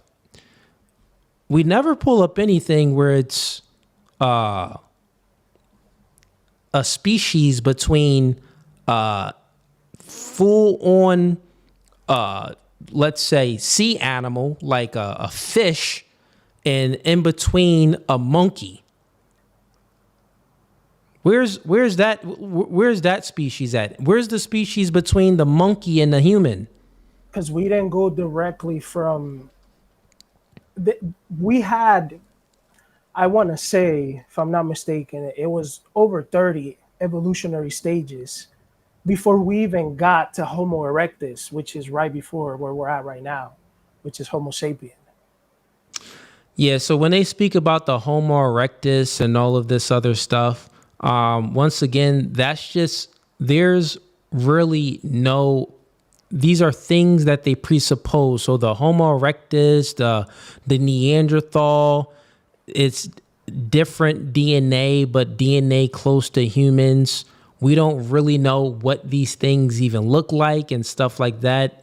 Think about it. For most of the Neanderthals or the Homo erectus, whatever the Homo erectus, the Homo stuff, pause. I got you, bro. They have no true, like a full skeleton of this species. They'll find like a tooth and do a DNA test of it. Oh, the DNA test is a little bit different than Homo sapiens. Okay, well, this must be something else. So again, why are you a skeptic when it comes to God creating the world in 6 days and resting on the seventh, but why are you not a skeptic to Darwin's theory? Is Darwin your God? No, Darwin is not God, and I never said I wasn't skeptic to Darwin. I'm a skeptic to everything, man, because everything is speculation. I don't know if you remember. Well, here's the thing, though. I get what you're saying, but here's what I'm trying to grasp, and maybe I'm not articulating myself good enough. Yeah. I need you to explain how can you adhere to Christian ethics and you are a believer in Christ, but then you adhere to Darwinism. Who's your God? Is your God Jesus Christ, or is your God Darwin? No, God is God. Darwin isn't God. Darwinism is not in biblical teachings. It's not. However, okay, so why are you trying to use both? Okay, so I'll put it this way. The Big Bang was proposed by the Catholic Church. And the priest who wrote this paper specifically said that he didn't want theism mixed with science. And I think that was a mistake. Because if you look at Genesis and you look at basically the Big Bang to evolution, there are collaterals. Listen, man. I mean, they bro, sound the same. You believe in a Big Bang? I think that was the beginning. Yes, we don't understand it, just like we don't understand God. We can Okay, never. so we can get into this debate, but I need you to be just a little bit more educated. I'm not fully educated myself when it comes to theistic evolution, but even when it comes down to the science of things, I'm one of the type of individuals where I know a little bit about a lot. Some stuff I know a lot about a lot. When it comes to this, it's more of, for me, a little bit about a lot. So even when many scientists came to the conclusion that there's no way to truly even measure the distance of light from the Big Bang to now. Yeah, let me tell you their argument from some of these scientists, right? So this would just debunk that theory real quick of the Big Bang. So how they currently measure light, if you're using a telescope and you're looking at the stars, why do they say you are traveling at the speed of light? Because light has a certain speed, right? Mm-hmm. But do you know under certain pressures, light can stop where the speed is 0? Under certain pressures in certain environments, light can be 0. That's the event horizon. That's the rim around a black hole. Well, listen, with 0 speed. So what I'm saying is, what they're doing is they're measuring light traveling. So they have the measurements of light, the speed of light, and that's out there in the stars of the universe, and they're trying to measure that, but they're making these numbers up. They don't truly definitively know that, oh, well, if we're looking at this sun that's 5,000 light years away, that it was actually created 5,000 years ago. You get what I'm saying? They don't know this. It could have just been created just then, and now they seen the light. Well, that's you got something wrong there. Because light can stop and light can go. It doesn't. Light can only stop at the event horizon. That's the edge of a black hole. Anywhere else, light can travel freely. So it can stop with the event horizon, which is the black hole. At the event horizon.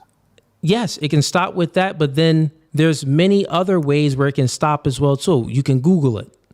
There's many other there's many other ways where light can stop too. So even when they're speaking about the Big Bang, like everything started at the Big Bang, if everything started at the Big Bang, then why are we still discovering all of these planets and all of these other stars?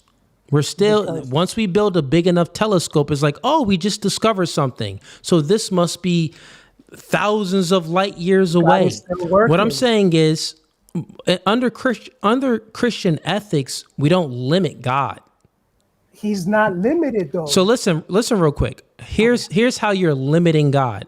Because you don't believe that God created the world in 6 days and rested on the 7th. You believe in Darwinism, where, things evolved over thousands and millions and trillions of years. That's what you believe in. So you're going against biblical teachings and you're going for Darwinism. This is why I asked you, is Darwin your God or is God your God? Yes. If you believe in Darwinism, you are limiting God. You actually truly don't believe that God can create things in just 6 days. That's what I'm saying. Because if you don't since you believe in Darwinism, you are in fact limiting God. You believe in the Big Bang Theory. For all we know, but see, that's the thing, is that the Big Bang is simply, at first there was nothing and then there was everything. That's what you're talking about, essentially. God is mighty. He made all that appear in just a flash. And then he started filling it with life, which is us, organic. So what you're doing trees, is animals. where Darwin and the Big Bang Theory get their theory from, you know that they actually get it from the Bible? It's influenced by that. Why would they think that something just exploded? Okay, so if they were and you saying yes, if you do believe that they were influenced to a degree by the Bible, right? Then why would you adhere to that instead of just adhering to the Bible? I don't adhere to that or the Bible. It's more like I'm taking this journey called life and just piecing it all together. I'm not a practicing Christian. I'm not anymore. I grew up Catholic, and I really like science and history. So, you know. Yeah, man. Look, it's just, I mean, this debate is, I mean, both of us would have to be more intelligible in these type of conversations in order to get to the nuts and crannies of it. I'll just be honest with you, because you're definitely not. I am not fully, but what I am intelligent in is the inconsistency in your worldview, that you adhere to Christian ethics and you say that you are a Christian, you believe in the Bible, but then you believe in Jesus Christ and Jesus Christ is God. But then Darwin, this regular human being that's not in the Bible, come up with this theory. They don't even know gravity is just a theory. They don't even know what black matter is and all of these other things, antimatter. There's so many things within your Big Bang and Darwinism theory and evolution theory that you have no accountings for. So it's like, oh yeah, I think this is true, but then I think this is true. So then you're just trying to put them together, and it's like nonsensical. But go ahead, you can ask me a question. Right. So the Bible has many writers. So the science, what's the difference? And actually, I have stuff pulled up. The difference is this. The difference is the Bible is one of the first books, a very old book that we have accounting for from over 2,000 years. And many different scriptures that verify other scriptures within the New Testament, within the Old Testament. We have so much stuff. We have so much evidence when it comes to thousands of years of evidence, over 2,000 years of evidence when it comes to the Bible. When it comes to Darwin, no, it's just but it's not just dude that came up with a theory about evolution. Darwin is just the most popular. That's all. Yeah, I know, but it's not to say that things itself don't evolve. That isn't my argument. The argument when it comes to evolution theory and theistic evolution is where you believe that God created the universe and life through the process of evolution. So basically we came from monkeys and everything else. So therefore yes, the Bible is true, but also then the Bible is false. Like, choose one. That's all I'm saying.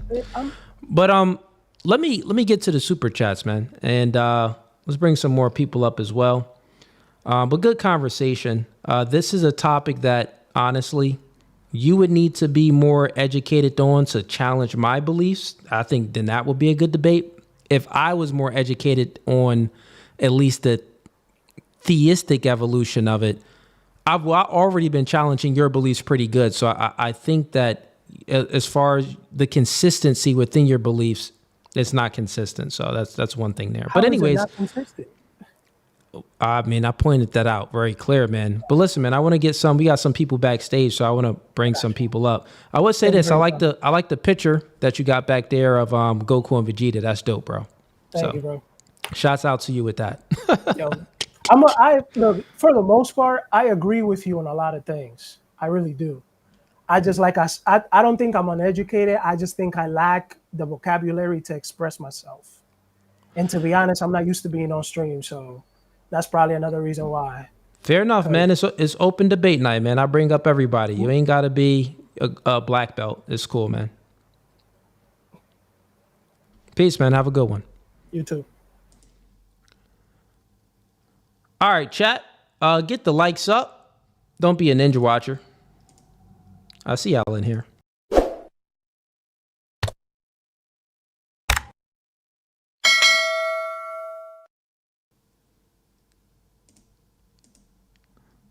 I could actually show the chats on screen. I didn't even know that. I could show them on screen. Let's see here. Let's see where we at. Any super chats that came in? Probably not.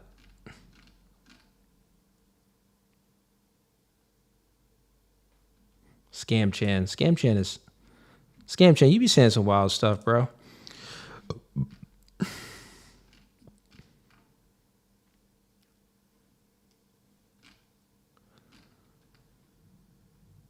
Oh, we got Nate Whips in here.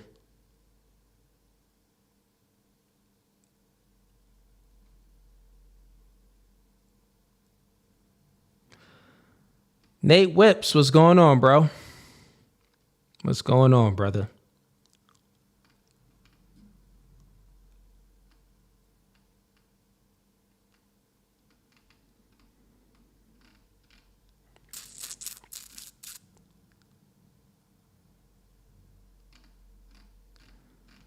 All right, chat. Man, the chat is funny. All right, let's go ahead and, we were reacting to the Andrew Wilson debate on Piers Morgan, but I guess we're pretty much done with that. We're 3 hours in. Do we have anyone else backstage? We got Yo Boy Lame, got Evan. Let's bring these two up. What's going on, man? It's good. Good to see you, Cooley. Yeah. Good to see you too, man. What's going on? Let's start with Even. What's going on, man? Any thing that you want to speak about today?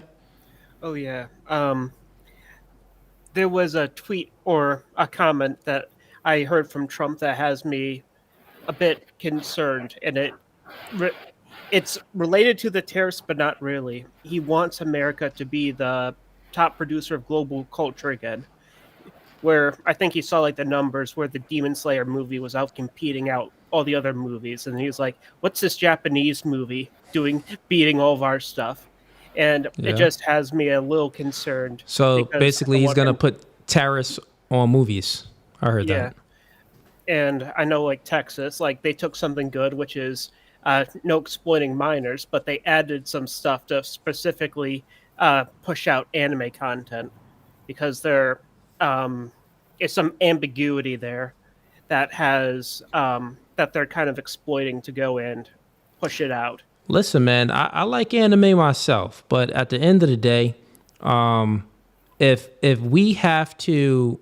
there's taxes on us when we put our movies out worldwide in these other countries, but there's no taxes, like we're not levying any tax or any, as tariffs, which that's what that is. If we're not levying any tariffs on them, but they are levying tariffs on us, then, it's only fair that we make that money back by putting the tariffs on them in return. I can understand that, but the issue is that it's Hollywood and it's Disney and it's stuff like that where they haven't produced many good movies in the past years, and they've just been promoting social degeneracy. But over in Japan, they've been focusing on just good storytelling and the stuff like that. Oh, it's even like, hold not up. just anime. That was funny. You like, bro, all we got is Disney and Hollywood. I'm trying to watch some Japanese chicks.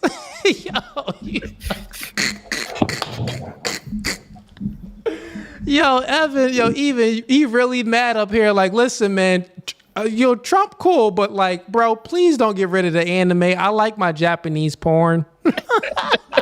If he tariffs anime titties, I'll riot. Hey, uncensored, Hey, man. yo. That's crazy. Fair enough, man. What's going on, Yo Boy Lane? Not much, man. Hey, man, your hair look like where'd you get your haircut, bro? I know you're not speaking about haircut when your headlines start where my headphones is. Nigga, I'm just asking where you get your haircut, man. Why does your hairline start up here? They trying to roast me, man. What the hell, Why? man? Hey, man, you look like a black girl who just took his wig off from 8 hour shift, nigga. Trash, man. Jokes is trash, man. What's Nigga, going on with you? You bust a nut, you can see eyes in your sperm, nigga. You ugly as hell, boy. Stop playing. This nigga got a chipped tooth, and instead of cutting his steak, this guy sliced his steak like this. You cook your steak by looking at it, nigga. Look at that chipped tooth. This guy chipped tooth mad sharp. Listen, your steak will get cooked. this guy get into a knife fight every day. Yeah. Hey, with his lips. Every lookout you go to is always a complete success. Every lookout you go to, it's always a complete success, bro. Like it's always a complete success because you can see everybody. You know what I'm saying? Like your favorite movie. Those jokes is. Your favorite movie is I, Robot, nigga. That could be the that could be the best joke you made thus far. I, Robot joke pretty good. Well, your spirit animals is seeing eye dog, nigga. Nah, see that was trash. See, listen, yo boy lame, you the I, Robot was good. Yeah, I the know. other jokes was horrible. Yeah, well, I'll tell you something. Your braid, when you had a braid, you look like Jada Pinkett Smith from The Matrix. Now your bald head, you look like her bald head alopecia version of herself. You know, Jada looking ass nigga. Boy. That would have been funny if you would have formulated the joke properly. Yeah. You could have said, last time I seen you, you was Jada from The Matrix. whatever movie. Now I see you Jada alopecia. What you could have formulated it better. That's what I just said. Listen, when you make jokes, it's about the formulation of the joke. I'll show you, man. Listen, you look like. I'm forming it right now by laughing and getting people to anticipate what I'm about to say. This is a method of formulating the joke. You feel what I'm saying? Then you come in. No, listen. Then you come in like this. Why are you looking at even? I don't know if you're looking at me or looking at even because you in the middle and your eyes is too close together. Which direction is you looking at, nigga? Oh, yeah. Let me ask you a question. When you find this nigga only see his nose. I know. when you find out that the Forrest Whitaker was your father, what was your reaction to it? Like the formulation wasn't there. When you were free from the slaves 2 weeks ago, what was your reaction? This nigga got a P-Files mustache. Why is your mustache that thin? Nigga, you go to That's Ramadan. a mustache of only P-Files. This guy got a mustache, pencil thin mustache. This guy touch kids. This nigga hang outside of daycares. Look, this guy hang outside of daycares with that pencil thin mustache. Like, yeah. Mm-hmm. That's how you formulate a joke, bro. Hey, you know who you look like? Go ahead. You look like you go to Ramadan for no reason, bro. You just go there. You just go. Chat probably roasting you right now. Let me see what. Let's see if the chat roasting. Hey man, I gotta be here. Chat roasting you.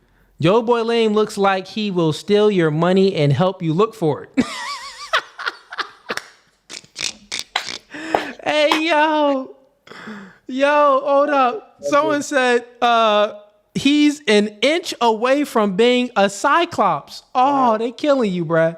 Hold up. Nigga, hey, you hang yourself from a cross every night. What, bro? Big eye ass nigga. I know you, nigga. I know where you going. He looked like a background character from Fat Albert. That's a decent one. That's a decent one, man. But anyways, good conversation, man. Good jokes. Well, no, I do have one disagreement when you said. Go ahead. Last time I did watch your replay on the live show when you said that when you have a quality woman, your woman goes first. I kind of disagree with that. I think it's always God first, and then you, and then your woman. I never said that. What you talking about? I think you might have said it somewhere in one of your after hours with the girls. You must have said that somewhere along the line. You said I know what you're talking about. I expounded on the point though. So in the conversation that I was having with the girls, you got to watch just play it back. Trust me, it's in there. So like when I'm having these conversations with the girls, so many girls would say things at once. So I'll reply to one and then reply to the other. So when I'm replying to the girl and I'm saying that, like, if a man is in a relationship and things like that, you know, he basically, I'm saying that he's automatically putting the woman first from the woman's point of view because he's protecting and providing for the woman, right? But the man himself, in order to protect and provide for the woman, he has to put his purpose first. And his purpose would be, how do you get the money to provide for the woman? Is to go out there and work, right? And then also I ended it with, you know, the ultimate purpose comes from God, right? I think I even elaborated on it. Like I said that the man's purpose, every human being's purpose is to be in service. Because even if you think about how companies is created, companies, how they make money is providing a service to people. They find, they find out where the demand is, they create a supply, there's a service, and you monetize that, right? That's monetizing, you know, the service that you're doing. God created us to be in service with one another, to help one another and things like that. This is the service. You get what I'm saying? So as a man, if you're just on your purpose, working and providing a service to people, the byproduct of that is you'll have the ability to protect and provide for the woman. So she will feel as if she's being put first because she's being protected and provided for, which in her eyes it is. But all women still don't feel like that because women are hypergamous and you know, they can never get enough. But that's essentially what I said. I didn't say that men should just okay, I misheard you. My bad. Yeah. There's always more context to things. Yeah, nigga, you know I ain't dumb. Hey, but you know, you still, hey, Cooley, you still work for the boxing ring? Like you still a referee? You still do the referee stuff, like, you know, Steve Willis? Even look where this is going. Go ahead. You look like Steve Willis. You know, the nigga your eyes get bigger like when he get excited, like. You know what I'm saying? That's how you look like. You know, Steve. You know those Steve Willis? Look up Steve Willis. You look like. I know who you speaking about, but it's the formulation of the joke that it misses the impact. Dick boy, stuff like you ugly hair. You looking like cheese. How you should have did it was you should have brung up the fight where everyone knows the Steve Willis guy from when he looked at who got knocked out. Was it I mean, he looked at so many people with that when they got knocked out. Eyes move independently too. Yeah, you can just. That was an okay one. The eyes moving independently was decent. That's your eyes. You could have stuck on that. That was decent. When you get mad at Sword Boys, you be like, yeah, I punch Sword Boys like you, and your eyes move independently. You know what I'm saying? So the thing is, yo boy Lame, I have you up here, but I really can't. I have you up here, but it's always like, it's very like, I always second guess myself when I have you up here because you know why? You can't trust the man that has a penciled on mustache and his lips and his nose is close together where it always looks like you sniffing booty. You always got the sniffing booty look. The sniffing booty look and your eyes is too close. Your mama should daddy. Your eyes are too big. Nigga, you got a night vision. And why do you only have 25% of your eyebrows left? What happened to the other 75% of your eyebrows? Why do your eyebrows stop like a black right here? Just took his wig off. Why your eyebrows look like a house? Why your eyebrows look like it's forming a letter A? Cooley, you have a big, nice beard full of wisdom, like a rabbi, but you cannot pronounce the word Talmud. Curious. I did pronounce Talmud. I think it's Talmud, right? Talmud. Yeah. Yeah, I think when I was, I guess, giving my commentary, I just pronounced it wrong. But then I corrected myself, and then y'all corrected me too. So Fair enough. To be But fair, listen, man, I'm gonna go ahead and wrap up. I think we got somebody back here that maybe want to debate. So bring up one more person. But I Hey, appreciate Cody, the you should support, meet yo up, boy bro. Lean and Even. What'd you say? Meet up. You should do a meetup, bro. Like, with your fans, just to meet up, bro. I'll be Yeah, we there. working on a meetup. We working on a meetup with the members and stuff like that. It's we got things planned. Trust me. Mhm. But I'll speak with you behind the scenes and let you guys know. But yeah, man, appreciate the conversation, man, and your corny jokes, yo boy Lean. All right. All right, let's see who this is. Put your camera on. Prince Michael, put your camera on. I'm trying to. And Lex, I see you just joined the stream. Backstage, Lex, I'll bring you up. All right, so yeah, Prince Michael, why don't you exit the stream and then come on up and I'll bring you up. So leave the stream and then just redo it. And then Lex, I got you now. Welcome to No Fugazee Podcast. State your name, where you're from, and what you want to debate about. And Lex, I see you just joined the stream. Backstage, Lex, I'll bring you up.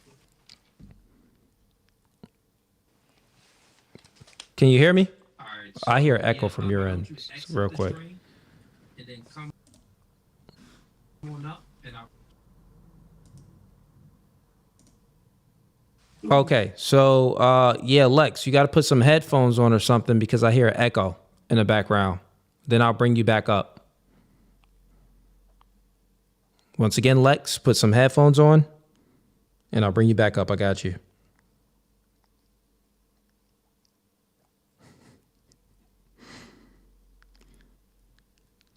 All right, let's see.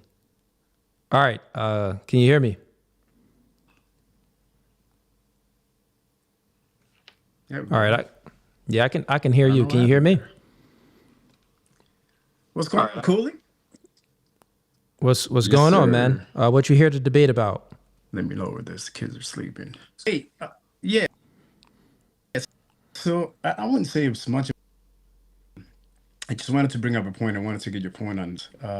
It's about and I think Tim or Wicked had touched on this already in the chat, but it was about the H-1B reform with DHS and I hear an echo still. Give me a second here. Why is there an echo? Do you? Okay, I think it's good. I don't hear the echo now. Is that? I mean, I still hear it a little bit, but it ain't that bad.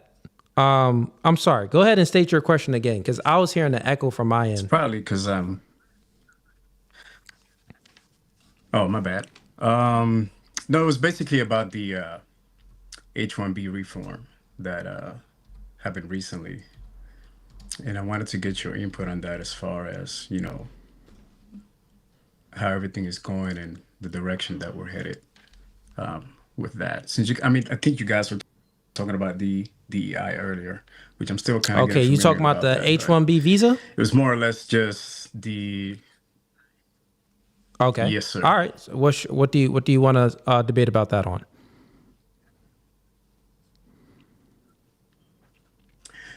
Well, like I mentioned, it's not really wanted to get your worldview or opinion on that as well.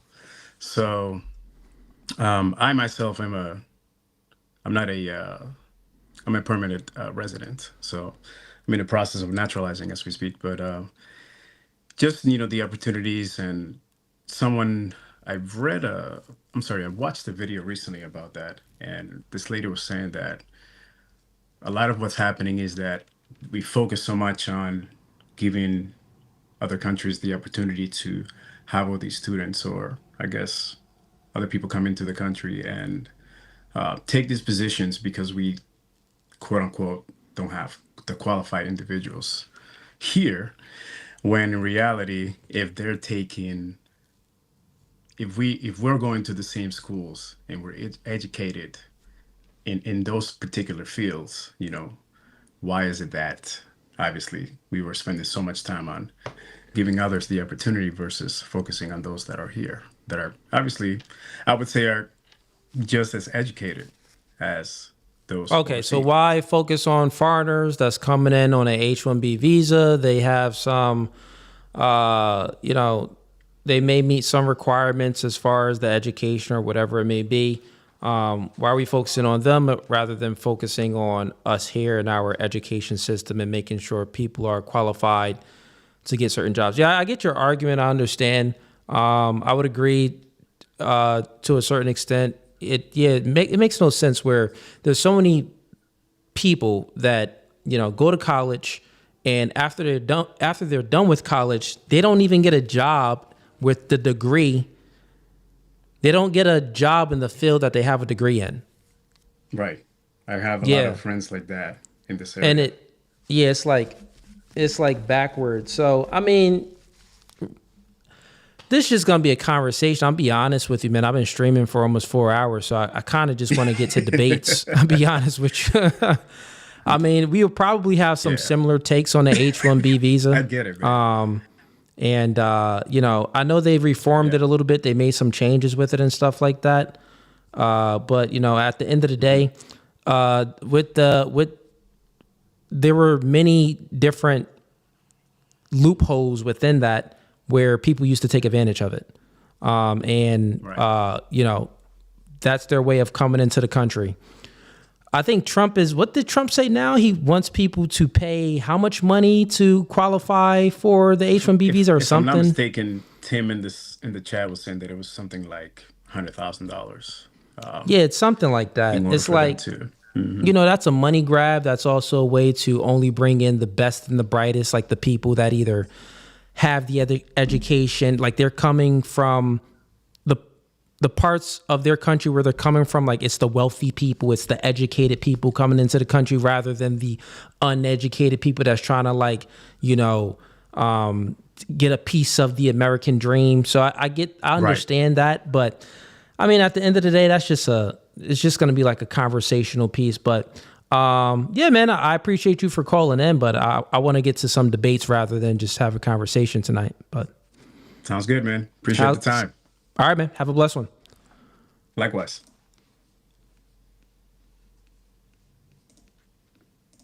All right. Yeah, we don't got nobody else backstage, so I mean, I could just wrap up. What is it? 12:49 Eastern Standard Time. Yeah, let's wrap up today's stream. So everyone that's in the chat right now, hit the like before you go. A lot of you been Ninja Watchers. You haven't been supporting the channel, so hit the like before you go. Let me just make sure I didn't miss any super chats. I don't think I did.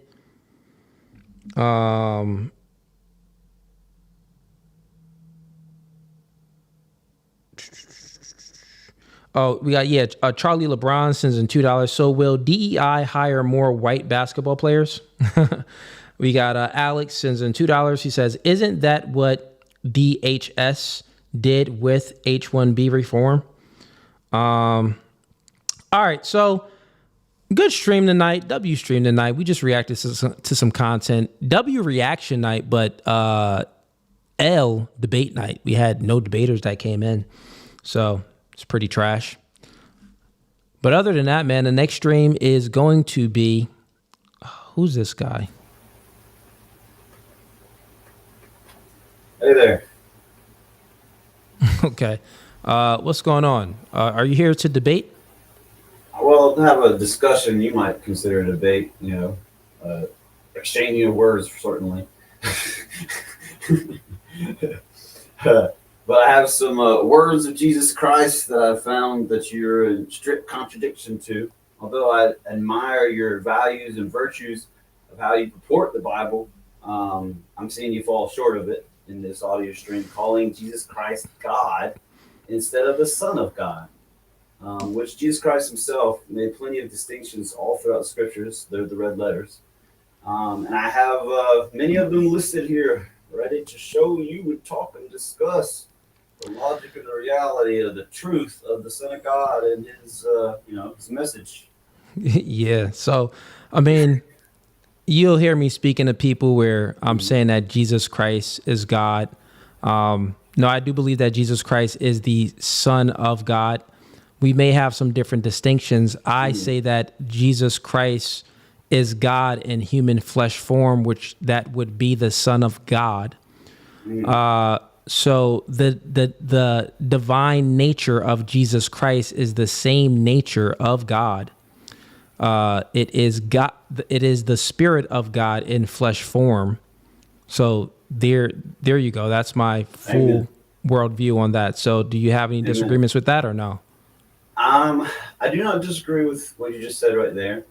Okay. What I would disagree is that there are certain scriptures that say what is it? What's it? Particular scripture is who is a liar but he that denieth Jesus Christ is the Son of God. Or more it says is that who is a liar but he that denies Jesus Christ the Son of God. Well, anyways, the point of the verse, I'm not able to put it at the moment, is that it makes a clear distinction between God and Jesus, and that when you might be seeing by calling Jesus Christ God, you're definitely going to be appealing to the vast majority of Christians who believe Jesus Christ is God, but don't read the scriptures or what Jesus Christ himself said about this topic matter. But you also are not 100% abiding in the truth by calling him God. It was like if I have told you earthly things, and you when I'm calling understand Jesus heavenly Christ God, I'm not calling the flesh God. I'm calling the Spirit God. So there's the distinction. So I make clear distinctions of Jesus Christ and God because once again, when we're speaking about the Spirit, we can speak about the Trinity, the Father, the Son, and the Holy Spirit. That's all God. Well, there's clear distinctions between the two. Listed. There's three things you just listed, though. There's clear distinctions between the three, meaning different forms. So is how I break it down is like do you believe in a Trinity or like the understanding of the three different personalities? I three have different persons. An understanding of that. Yeah. I wouldn't call them persons. I would call them three different experiences for certain. One of them is definitely a person, an individual like child. The Holy Spirit is not a person; it's a spirit. And God the Father is not a person; He's a spirit. God is a spirit, and they that worship Him must worship Him in spirit and in truth. The Father. So the easy way to make some sense of this is because sometimes human beings, we can think so much instead of just like simplifying it. Sometimes you can think yourself in a hole. And it's very simple. God, Almighty God, spiritual being, He put himself into flesh form, which that has flesh form. So it is different from the spiritual being, right? Then you have the Holy Spirit, which, the Holy Spirit can dwell within men, right? So this would be the same spirit, but it's God's spirit within men. So think about this. You got the Holy Spirit. You ever received the Holy Ghost or no? Oh yeah, I received the Holy Ghost when I was about 12. Okay, well, if you received the Holy Ghost, you know that everybody's experience is much differently. But forget to go into the experience. We can just speak about the distinctions. God's spirit, when God puts himself into flesh form and has full control over the flesh form and is living in flesh form, we give that a name. Jesus lived to be 33 years old, I believe. 30 to 33 years old, I believe. But anyways, we give that a name, Jesus Christ. That's God in flesh form. With the Holy Spirit, real quick, that is God having the ability, not having the ability, but God acting out in ways where he can go inside other humans and give people with their own spirits an experience of God's spirit. if that makes sense. So it's just one. It's not really like three. It's just one. It's like God is the mighty. God is the your string went out too. Well, your camera went out. God is the Alpha and the Omega. So I don't limit God's ability, right? I think that he can do all. So I'm not going to limit God and say, oh, he can't do this. He can't put himself into flesh form. He can't put his spirit into other people's flesh form as well. If you experience the Holy Ghost, then you know that it's possible that you was conscious, but God was dwelling within you and you had an experience with God that it's very even hard to put into words, into a language. But yeah, man, I'll go ahead and leave it there because we don't really have any true disagreements. It'll maybe just be a little bit semantics. I haven't been able to fully express my views. I just let you express your views. Okay, so with what I said, do you disagree with anything? Yes, I do. Okay, what do you disagree with? I disagree with this premise that God is three persons. God is a spirit, and the Holy Spirit is a spirit, and Jesus Christ is a spirit man, spirit inside of a man. And just as God is a spirit, I thought you agreed with that when I first said it. No, God, Jesus is not God the Father. God the Father is known as the God of heaven and earth, the Lord of hosts. He doesn't need to be in a particular man specifically because he's in all beings. He's the God of hosts. He's the God inside everything. He's what gives life to something. I remember you talking earlier about how things, they can't figure out life and how to get the life into the animals. It's like they can replicate life and they can copy it, but they can't create life in and of itself. That spirit of God is in all living things, right? And so, however, there are there's other spirits that are not of God, and these other spirits that are not of God, they're what they call them, the spirits of the devil, spirits of darkness, or spirits of the earth. And this is what the saying goes: is certain spirits, certain beings, from dust they came, and from dust they shall return. But other spirits, what did Jesus say? I have come from above, and ye have come from below. to the vipers and to the Pharisees and Sadducees and such at that time. Okay, so Jesus Christ came. Real quick, just to make it clear, so you do not agree that God put his spirit within flesh form, which was Jesus Christ. So the spirit that's in Jesus Christ and the spirit that's in God is one and the same. You don't believe that to be true? It is one and the same, but that one and the same is also in all living beings. The difference. No, there's a distinction because yes, there is it's a distinction. We weren't walking on water and raising and waking up from the dead. We weren't doing none of that. Yeah, for sure. It's called an alignment and acknowledgement that God is always here. God the Father always reigns supreme, for there is no counsel against the Lord of hosts. So do we have the ability? Okay, so if we can find this alignment, would a human being have the ability to be just like Jesus Christ? That is the whole purpose, right? Be ye perfect just as our Father in heaven is perfect, is the commandment that he gave unto the disciples. Okay, can we ever accomplish? Can we ever reach that goal? We cannot of ourselves. Only through the Father and proper prayer and abiding in the true teachings of Jesus Christ can we accomplish such. And if we do accomplish such, it's even not by our own will, but by his will moving through us. Okay, and if we can accomplish that by God's will, then why is there a heaven and a hell? Heaven and hell are different perspectives of one reality.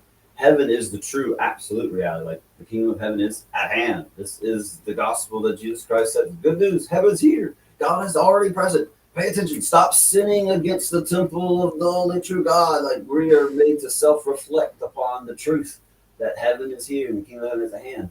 Hell is this distorted view that when you have a cup and it's filled with some dirt inside there, or shit inside there, you can't see through it. And they're not seeing that love and peace and joy and righteousness and Okay, things so here. That's let me hell. ask you a question. So, so you say that, all right, there is a heaven and a hell. So men on earth, we can actually obtain the goal of being just like Christ, of being like the same. So if it's, here's what I'm saying. Not 100. Because now you're okay, so not 100%. Yeah. It's Okay, good enough so for a servant do you to be like believe us. that our spirit is different from God's? Yes, we are Okay, children of Him. got it. If our spirit is different from God, is Jesus' spirit different from God? Yes, His spirit is different from God. He's child of God. Okay, so then that's where we have, then that's the disagreement, because when you came in before, you were saying that, no, listen, you were saying that the spirit of Jesus Christ and the spirit of God is the same. The Son of God is because it's a different nature. God is in flesh form. This is why it's the Son. Do you get that? The reason why, listen real quick, the reason why Jesus Christ, stop it. The reason why Jesus Christ is the Son of God is because it's God in flesh form. Is that what the scripture said? I heard the scripture said that He's the Word of God and made flesh, not God made flesh. So now it's semantics then. Yeah, the meaning of words. If we're going off of the scriptures and what it actually means and what it actually says, and not our Okay. interpretation, No, it does not refute what I said. Is the spirit not the same? Or is the same? It is a distinct spirit. Meaning it is different. Same in likeness. How is it nature, and but how is it different? In identity. Different in identity. A father cannot beget its own, cannot be its own child, nor can a child be its own father. You make Okay, how is it? Yeah, that's totally fine. How is it different? Explain to me, how is it different? If you cannot understand earthly things, how can you explain to me heavenly things?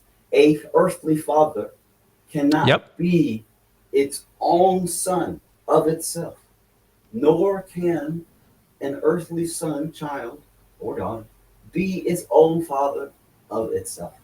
Okay. Nothing So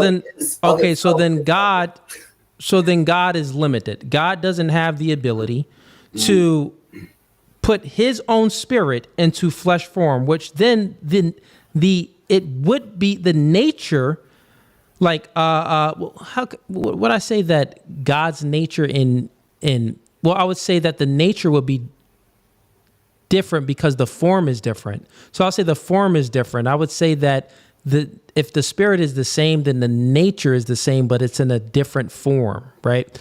So when I say that God, and this is why we're having like a semantic game, like one moment you'll agree and then the next moment you won't, then the next moment you'll disagree, right? And this is, okay, but this is the problem. Situation. Understanding. Yeah, listen. But how can you agree one moment and then disagree another moment? So it's not me that's disagreeing. No, I don't have any assumptions. I said it. You already agreed with it, and you said no. Yeah, that I agree with. But now you don't agree with it. So I'm going to ask you the question again. I know that there's a different form of God in the heavens and God that created the entire universe in the world that we live in than Jesus Christ, because Jesus Christ was in flesh form and flesh dies, right? God is eternal. It does not die. The spirit, though, that dwelled in Jesus Christ was the spirit of God. Is that not true, or is it true? I do not agree with the meaning of the words that you're using to describe what word? Described. What word?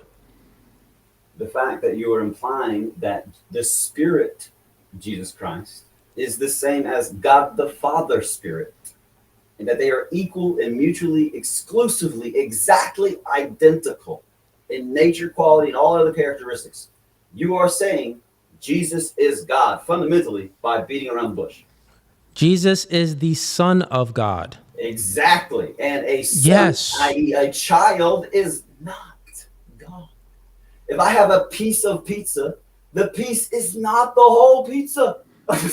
Obviously, that is. Yeah, obviously. So then, God the Father, a spirit. so once again, as we're speaking past one another, obviously, because God is eternal and Jesus died. Of course, Yeshua, came back. Yeshua, a man died, and Yeshua, Jesus, the spirit, eternally was alive before and after the death. See, now we getting somewhere, right? Yes, Jesus, the spirit, was alive before and after. So you're proving my point right here. Jesus, the spirit in Jesus was alive before and after. That spirit was eternal. And where does this spirit come from?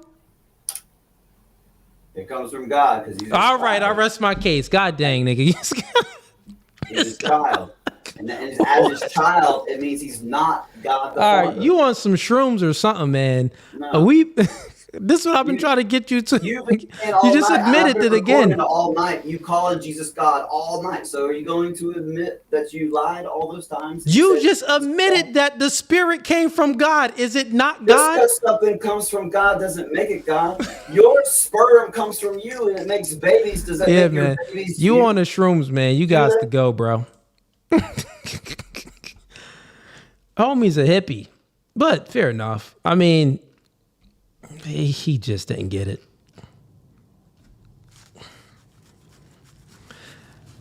And what's one of the verses in the Bible like it's pointless to talk to fools? Like, bro, how you just admit, oh, well, yeah, Jesus, the spirit it's eternal. It was here with God. It was here before and after, before Jesus and after. Even when Jesus died, the spirit didn't die. The spirit was always there. Okay. Was the spirit that was dwelling in Jesus God? Yes. End of the debate.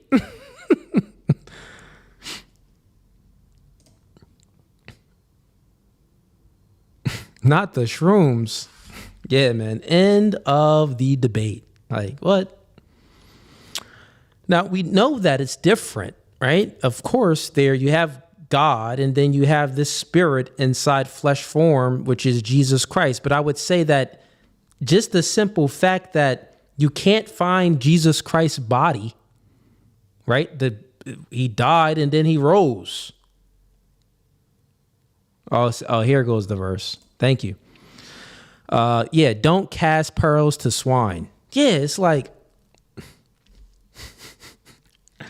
some of these knuckleheads, man, you'll go back and forth with, and we agreed on it. Like, speaking, homie agreed. Oh yeah, Jesus' spirit is, that's the same spirit in God. Then we're speaking, and he switches it up. I'm like, bro, am I wilding right now, or is this homie like gaslighting me? Like, what's going on here? That was the shrooms talking out of that dude. That wasn't God talking out of him. That was the shrooms talking. What?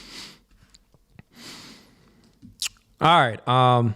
Get the likes up, man. I was about to end stream like right before he came up. Well, right before I brung him up. But I hope y'all enjoyed that one. But anyways, I'm out. This podcast was No Fugazee. Appreciate everyone for tuning in. I'll be going live Thursday. I think I do have a debate set up with Sarah from Raging Tomatoes podcast. I just got to double check in. I know she sent me a Instagram message, but I got to double check just to make sure everything is good with that debate. And that'll be Thursday, I believe, at 9:15 Eastern Standard Time.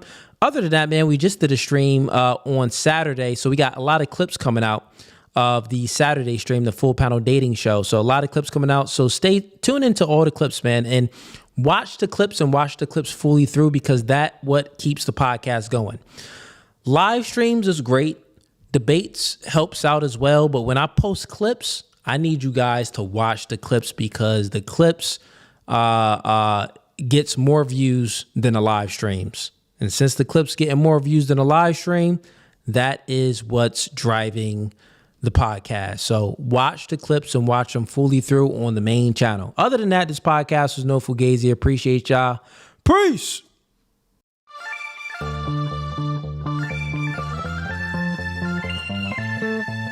And y'all see the suit too, man. Listen, new studio, new podcast by the spirit, not by the letter. Bro, we can go verse for verse all day long. Made over. Doing new things are okay with understanding the reality that we are in competition with one another. But you ladies think that you're special. You are in comfort. Men are men of their word. So here's my word. I'll fly you out here and we can do it in person. And after that, we could box. I'm about my business. So remember, I said, when I ask you these questions, I will dismantle your entire argument. That's the end of the debate, my dog. I'm 39, but I don't look your typical 39. Belly. Yeah. You look 39. It's okay, Shut though. That man isn't intimidated by a woman like you. He's annoyed by a woman like you. Because a man doesn't want to date another man. He wants to date a woman.